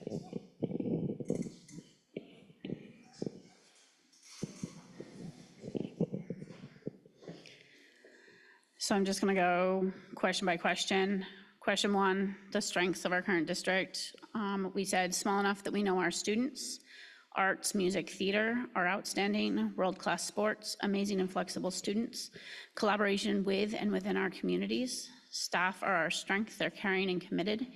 Innovative programming, farm to table, pilot, outdoor programming, our TA system at U32. Facilities are nice and communities are passionate and supportive. Question 2, the challenges and weaknesses for our current district.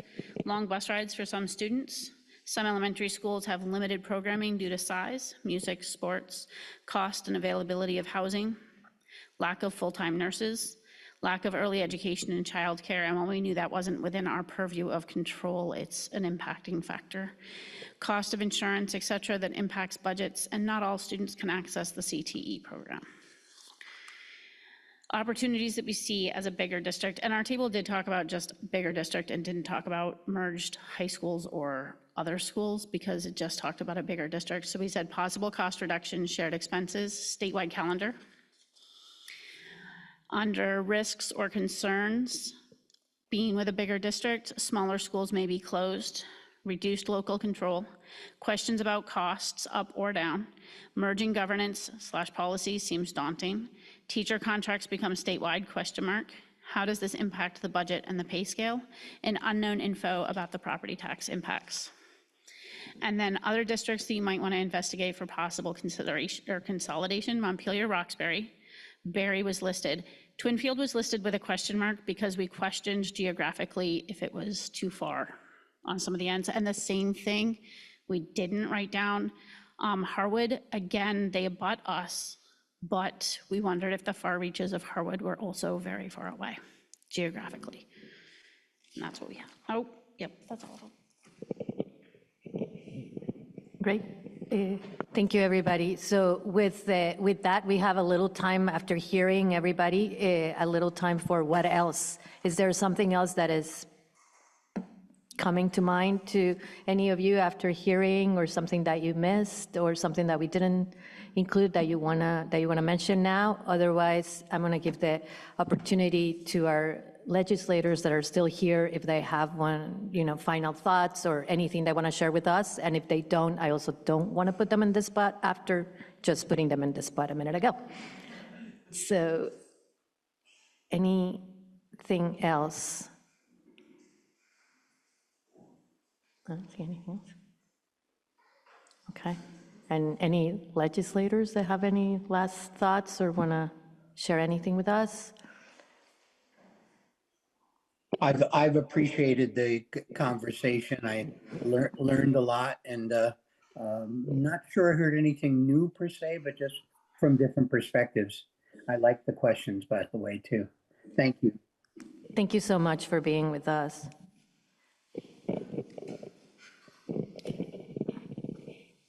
I just want to thank you all for being here. And also, a lot of this is yet to be told, right? Like, we don't know what the districts are going to look like. The groups are still doing their work.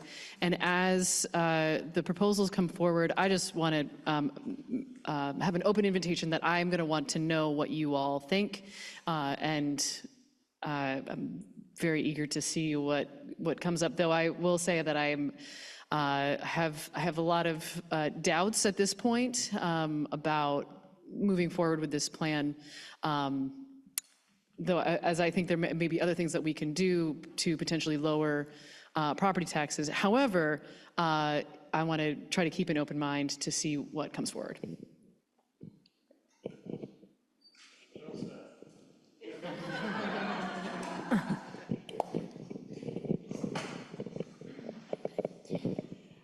I want to thank everyone for coming and talking with us. We get in our little bubble up there, and this is how we get to hear what people are really thinking. It helps me understand what you may not understand the same way we understand it. And that tells us where we need to focus, where we need to become clear. This is the biggest change that we've done, and I've been there almost 30 years. I was there for civil unions. I've been through some of the big changes. This one is the biggest, and it is probably the hardest because it gets us looking at almost trade-offs that we don't want to make. We're looking at the ability of the people who built our communities to be able to afford to retire and to stay here, or for young couples that would like to go to our school to be able to afford a house and the taxes that it costs to be here. At the same time, we're trying to do what's best for children, for all of our children. Washington County is fairly large, and most of our communities are financially better off than other sections of the state. We have large discrepancies. There are a lot of kids in the state that aren't getting the educational opportunities that kids here are getting. And so we're trying to find a way so that every child in this state gets those same opportunities. We also know from past experiences, if we can't do that, we're very likely to get sued and be forced to do it. So we're working. I think we're open to all ideas. I think we will probably have to raise some money this year, and I think we're set up to do that with the Act 73 and the way different properties are taxed. They're sitting there, they just need a little percentage adjustment, and we can probably raise some money primarily from, it'll be second homes. I am hopeful. That's the one place I think we could find money. We can't find enough money to bail this all out, but we can find some relief. We're not going to have $100 million like we've had the last 2 years to buy down your property taxes, because we've got all those other things like food and health care that we're going to need to help people with. So it's going to be a challenging year, probably the most challenging I've seen, and we're going to really need you to continue to talk with us, to do another session like this once we're back in, and I'm on the commission on the future of education. We've got some findings coming in on local votes and the whole issue of healthcare and teacher contracts, and should they be bargained together or should they be bargained separately as they are now. We're going to need to hear from you as we work through that. So stay in touch with us, and thank you for coming out tonight. Thank you again to our legislators for being here with us, and to the community for being here with us. Oh, you have a question. Daniel has a question. Yeah, thank you for coming, and look forward to hearing more about the plans. But I guess I'm curious, given that the most imminent question for us is the Career Center and the bond vote related to the Career Center, I'm interested in knowing if any of the legislators have anything to say about Act 73's implications on that. And I'm thinking specifically of the school construction section, which didn't really come up tonight. And I'm curious if there would be an opportunity to retroactively support the construction of our Career Center if we were to approve a bond vote. Or would that put us in a sort of a disadvantageous position, having already financed it in our own way?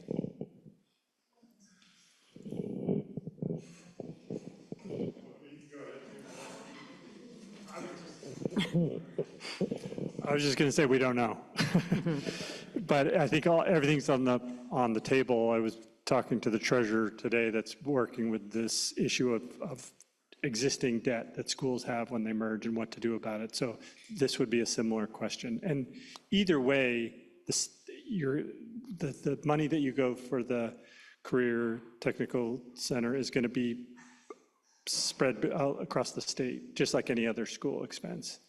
So you'll be part of the statewide funding formula. I think we're going to stay with the way we have CTEs. As Judy said, it's going to be the 17 or 16 districts. So that's not going to change. But I don't see a disadvantage as far as this effort, as far as voting for that. Like, I think it'll be part of the whole picture either way, is what I'd say, but I don't know if.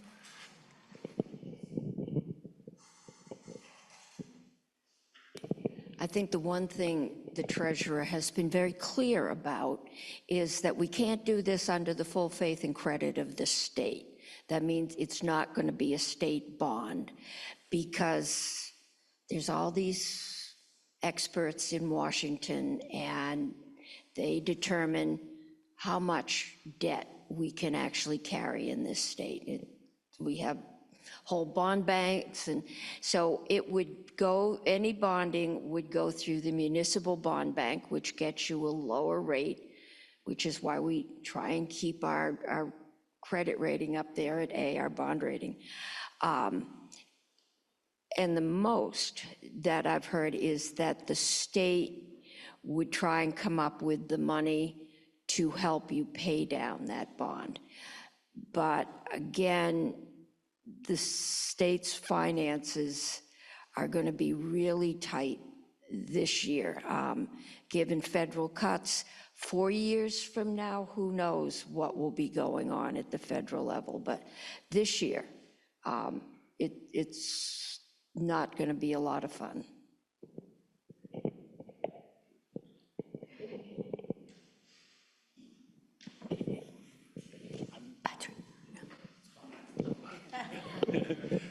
So I have a question. I've asked this at a couple of board meetings, and but I'm curious if the legislators have an answer. Is that, so we have this thing happening being thrust upon us, it feels like at times. Are there opportunities for us to bias whatever happens to us in the future? Are there dates that we need to keep in our mind to think about whether this list of neighboring school districts that we've come up here that we should talk to about consolidating? If we present that to someone, is anybody going to read that? Or are there other pressure points that are on the horizon that we as citizens or as a school board could make some pressure on? I would just say that I think what Stowe did was a wise move. They had a district that they really did want to merge with, so they kind of pre-approved that merger and put that out there to the commission and the committee that's doing the mapping. They're saying, hey, we already agreed amongst our towns, this is what we want to do. That's helpful. I don't know if in the end it's not going to be for sure. They could ignore it because of other, issues around the map. But if there is a specific district you feel is really important, I think doing that ahead of time would be helpful. Okay, do we have any other questions? Otherwise, we're going to move into the board agenda. I do want to say that we have, through Act 73, they also set not a commission, but a task force on working on school construction program. And David Epstein, who actually is one of the partners from Truex and Quallings, is sitting in that committee with a lot of other people. Right now is where the rulemaking is happening for that, and they're advising the Agency of Education. So it's a good time to also get involved in that and giving. So they are exactly looking at those questions that you guys were asking right now. And now we're going to move into the board meeting. It's super quick, guys. So I figure we can all stay on our tables. We don't need to all come together. And oh, David, you came on camera. Did you have something that you wanted to say, or you're Not good? me, no. Okay, great. Thank you for being here. For those online too, we're moving into our board packet. So the next item on our agenda is a debrief of the community input. We could. The microphone if they talk. Okay. I'll take care of it. So is there anything else that board members would like to share in what you heard, or a reflection on that, on the community input? If I don't see your hands up, we could.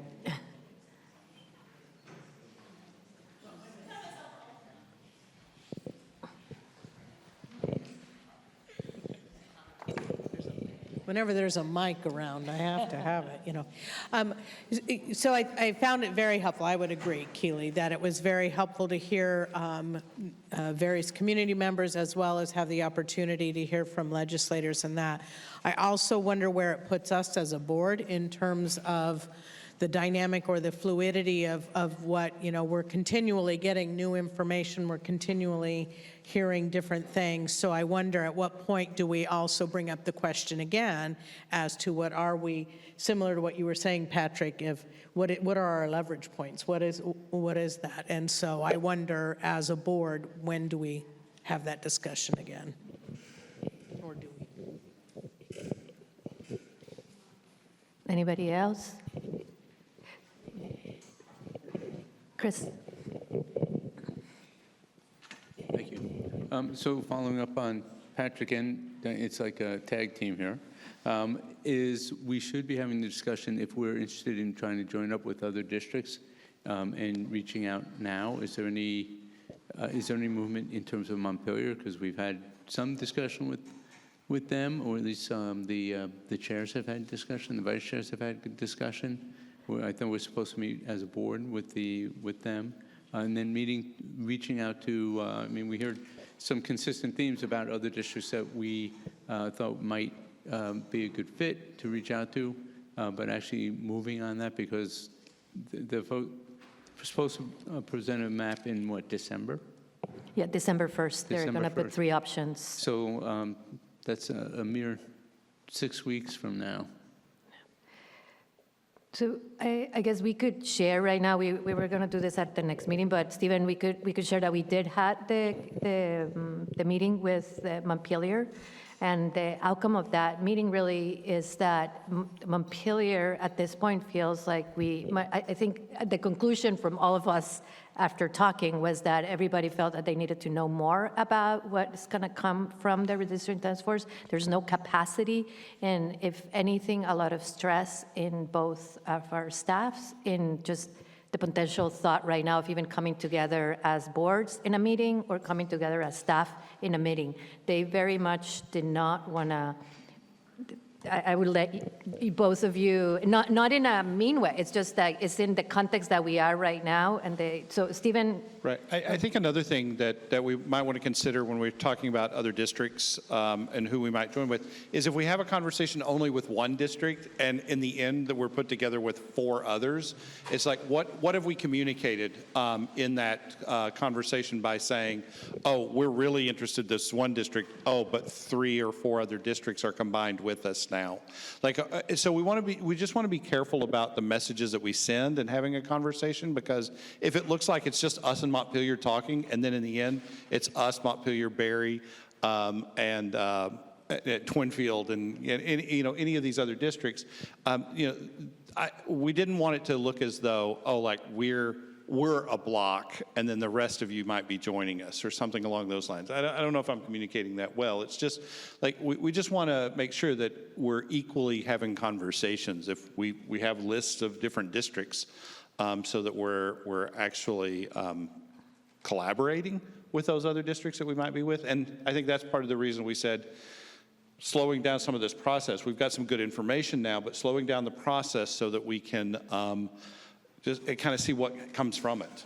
I mean, everything's advisory at this point in time to the committee, right? Yeah. They're going to make their decision, but there was a lot of concern from them too that that we might, even within having those conversations, we might be configured in a different way because of the timeline, like you were saying. They are going to be moving really quickly, and it might be that then it would be up to legislators, not to even the task force, to the redistricting task force to, you know, will have the final word. It was, I don't know how else to describe it, but there was not appetite is not the right word. There's just not enough bandwidth and capacity is what was shared.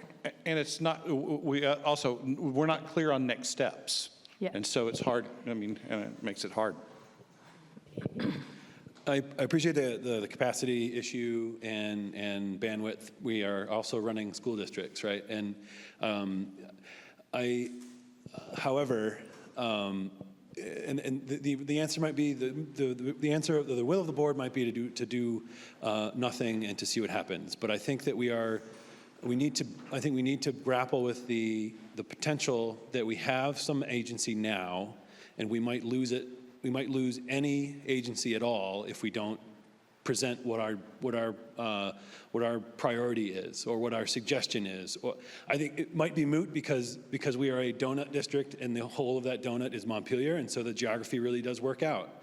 And so we might not need to spend any energy at all to make that happen. But I think that if we want to go one path over another path, I think we have 6 weeks before the maps come out, and then we don't have any. Then they're out, right? And so if we want to bias something, now is the time to decide what that move is, and then do it. Yeah, and I think what Montpelier said at that meeting was that they were going to mention us as a potential partner. It was something, and that when we had this community meeting, they already had their community meeting, and that's what they were going to mention. After this community meeting, we would send, because we can't really wait, after this community meeting, we would be presenting at our next board meeting next week, sort of like a condensed version, a memo that we can send to the redistricting task force from us with the information that we gather at this meeting. That doesn't prohibit us from doing that. Okay. Go ahead, Diane, and then. So I just have a couple of process questions. So we had the report, and we were able to discuss the report. I guess I'm unclear as to, because yes, we know we have the timeline of Act 73. We also know we've been discussing ad nauseum with Montpelier for decades. So at what point do we as a board say, yes, we want to continue the conversation regardless of Act 73? So I guess I'm wondering who makes the decision to do the invite out to either the Montpelier board or a combination or what? What was our thinking behind having that report in terms of what our next steps would be? So I guess I'm just a little confused as to how we are engaged in that conversation, but then there's a side conversation which is appropriate between those people, like the head, your chairs and things like that. But how that's the ultimate deciding factor, that's where I'm confused. So I don't think that there is that deciding factor, Diane. I think that we both approached this, we both wanted to go in together and do this study. Montpelier was very clear at the meeting. We immediately wanted to have a meeting of both boards. It was something that both said at the same time after the initial report. And then when we just met, I'm not making this up. It just, when we met, they were clear that right now they didn't feel it was the right time to have a meeting with us. So it's not because they don't want to merge with us, just because it's not I don't know, Ursula, if you want to talk about this. We pushed pretty hard. It's just not the time, and we all agree that it was not the best time. We even talked about maybe, okay, not the boards, but maybe the staff could, socialize. That would be too stressful for the staff too. It didn't feel, we can't make somebody, it was not, it doesn't, at the end of the day, it doesn't prohibit us from saying, this is the data that we have in the report, share the data with the task force, and say that Montpelier is a partner that we're looking forward to moving forward with. It's very different to what Stowe and what happened in Lamoille right now. It's very different because they were a district already, and they chose to separate, and now they're choosing to come back together. So it's very different to what we are doing. And also the work that is involved in creating they already had articles of agreement. The work that would be involved for us to actually doing a merger is significant. So that's the conversation that. And the conversation I'm thinking about is just having the two boards discuss, what was your take on this report? This was our take on it. It's not even about moving toward the merger. Do you want to share it? Because we talked about that. I want to say something. Yeah. I have the talking stick. Yeah. I disagree, Flora. I think there are a lot of similarities between us and the Stowe case. We weren't a district before, but we were We were engaged multiple times, and I think there is a history there. And I think there's also a distinction between saying this is a district we're interested in merging with and saying this is the district we're interested in merging with. And I think probably what could be different with a second approach towards Montpelier is not just a tentative declaration of interest, but more of a considered strategy, and with like an affirmative statement that this is the district we're interested in merging with, but also an articulation of why all the other districts around us are sort of distant second place. And there are significant challenges to merging with any of the other districts but Montpelier. And it's a long shot, it seems, to make that argument in the public forum to the legislature, to the redistricting folks.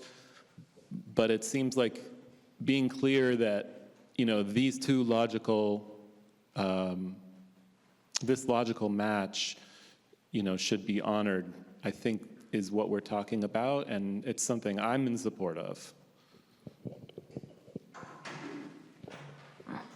Unless you wanted to get up, did you turn it off?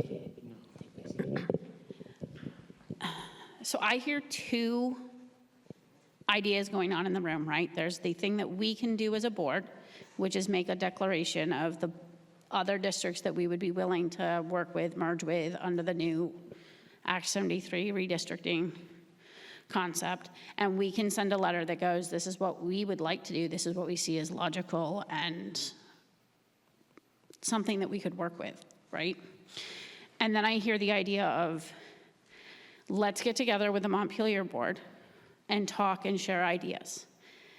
And I think this is where Flora is answering that, is that the board chairs, the superintendents and the vice chairs got together and had an informal conversation about what our two boards, right? They got to see the report.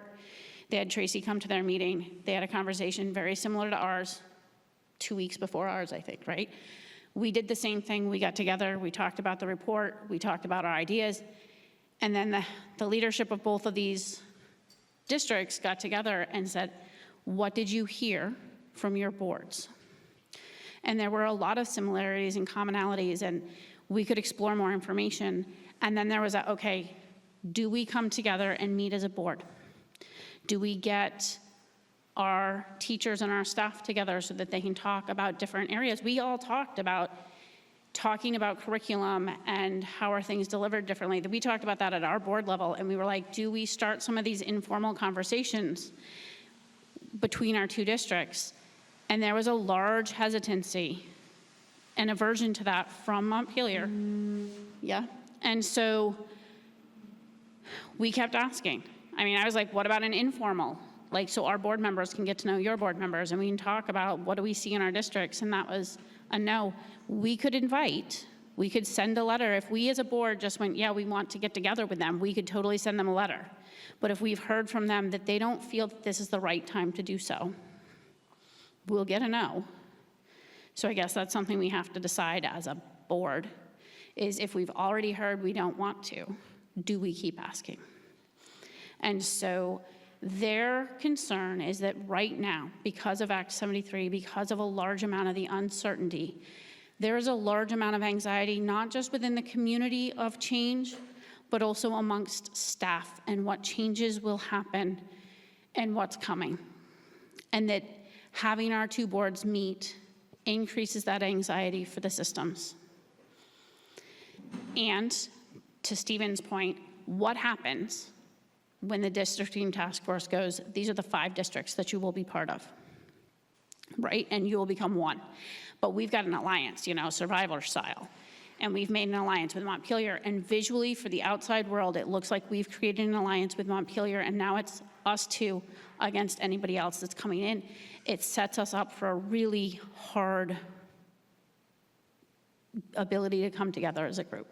That is what happened at that meeting.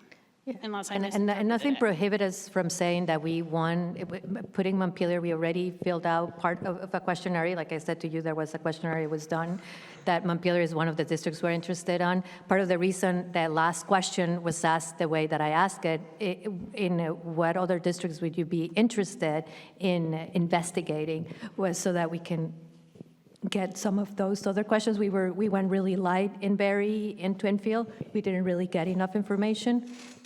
Chris? So I think time is of the essence, and we don't need to say we're merging with Montpelier, but we're looking for interested partners.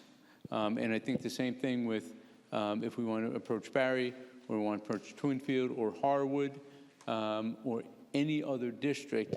I think having letters of interest with each other, saying, yes, we'd be interested in joining with this person or not, to get it in, because Patrick's point, I think, is if we don't, then it's going to be decided for us. It may be decided for us anyway, but at least if we have letters of mutual interest that we can vote on as a board and say, yes, we'd like to approach this people, this district, and send it out to the committee, at least we are having our voices and our interests put forward of districts we'd like to work with.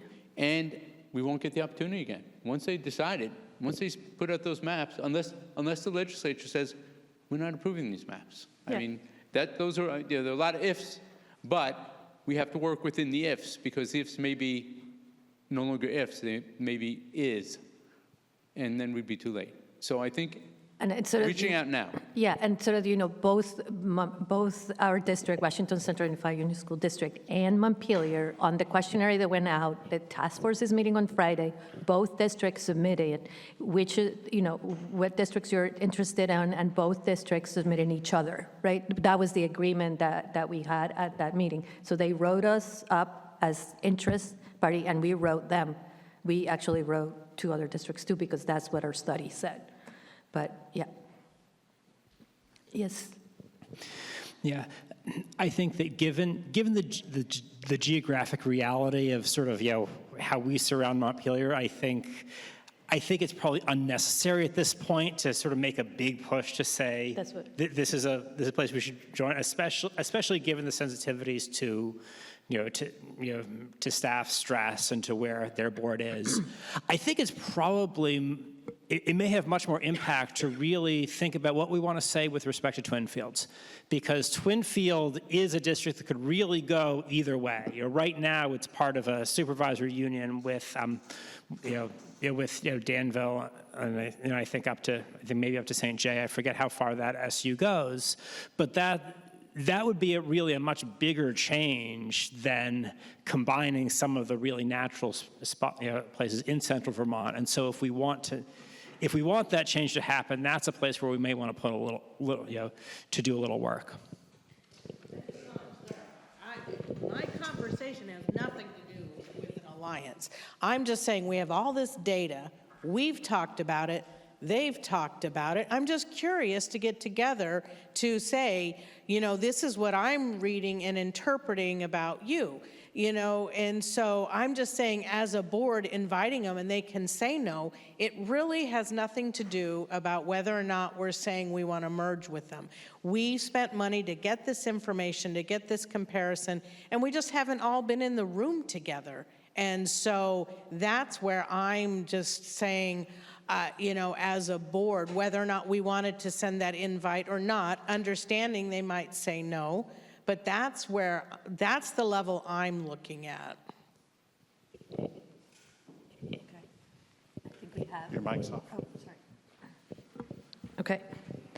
So I think we have enough debrief for right now. We still have a few items on the agenda, and then we can talk more about this at our next meeting. Okay? Yeah.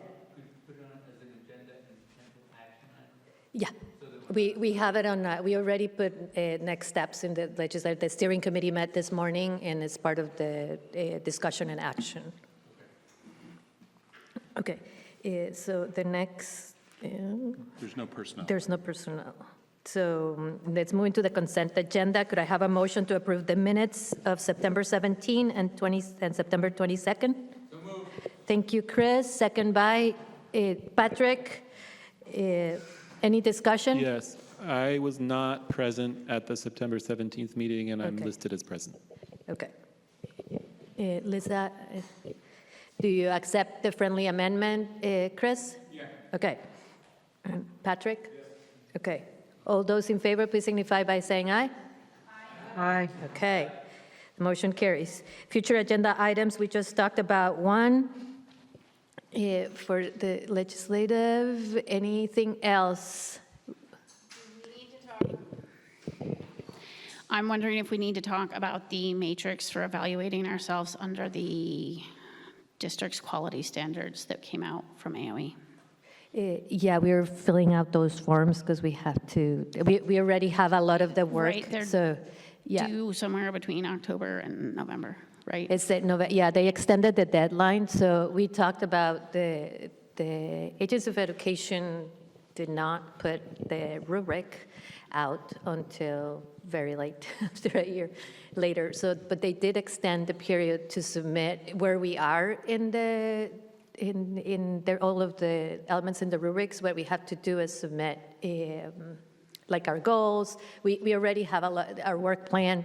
We already have a lot of that. So what I was thinking was like, because we have very limited time right now in our board meetings. At the next board meeting, we really need to do resolutions for VSBA too.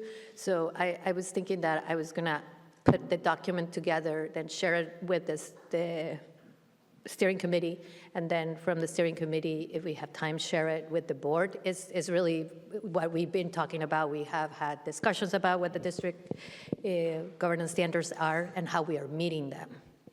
Is what we talked about at our retreat too. So we would make it part of one of our board learning in November is what I was thinking, the first week November, instead of trying, because we really need to put the gas pedal on our budget right now and our priorities. I just knew we had a really short time frame to turn around the documentation they wanted on it, and so. Correct. But we won't be creating any new documentation because we don't have time for that. So we've been sort of running it's been on the plan for a year, like I had the advantage of knowing and participating in the rubric. So we have run our board that way. Do you know what I mean? We have a work plan. We have the 4 committees. We have goals. We have an action plan. So those are the first thing. We might not be proficient, but we are in the middle. So, and the other thing is that there is it's supposed to not be a punitive thing. There is a lot of stress in the state still that what exactly is going to happen with this information. So, yeah, well, yeah, it is work for sure, but not to stress about it right now. Yes, Daniel. Yeah, I'd like to add as an agenda item, considering action on moving the 6th grade up to U32 and debate as a full board that possibility. Okay, so a question for you is that we are meeting as a configuration committee at the next meeting, and we have agreed and told our administrators to present models that represent our benchmarks and our criteria. I don't want to unnecessarily scare them right now. We had agreed as a board and that we were going to look at those models first, so those sort of include some of that criteria. So I'm not quite understanding why would we make a motion on that before seeing what administration is presenting to us. Okay, I was not at the last configuration committee and I was not at the last board meeting, but my reading of the configuration committee discussion was that those criteria and those models were presented, and they didn't include the 6th grade moving up. And I just was concerned that that discussion was not coming to the full board, and I wanted to ensure that it was coming to the full board.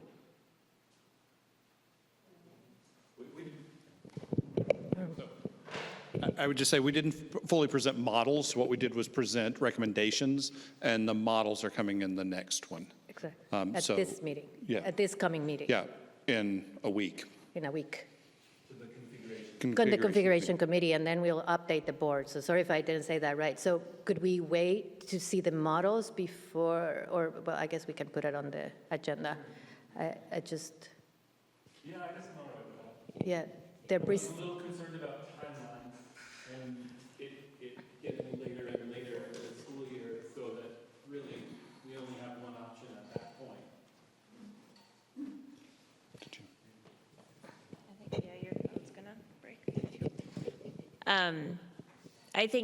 I mean, it was our plan to see the models at the next configuration committee, and I think then we need to discuss what's in those models and if those do not include the sixth grade moving up, but I feel funny putting like one part of it already into the meeting agenda without seeing what's proposed.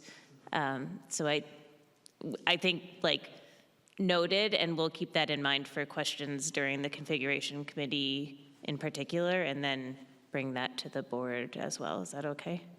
Okay, cool. Thank you. Okay, any other future agenda items? Okay, all right. Board reflections. I can see you guys online too. Sorry, I'm standing because my back is, are you, anything from you, Michaela or Julia? You're good? Okay. All right, seeing none, I will be opening it up for public comment. Anybody online? We lost all the public here, so anybody online that has a comment, please raise your hand. Okay, I don't see any hands, so I'm looking for a motion to adjourn. Okay. I saw 9 motions. I thought 9. So who's gonna get it? Chris and Daniel. Is that okay? Is that what you had, Lisa? Okay. All those in favor, please signify by leaving and picking up your dishes, trash, anything. Thanks, Thank you. Julia. Thank you, Julia. And Thank you, Michaela. Michaela, and thank you.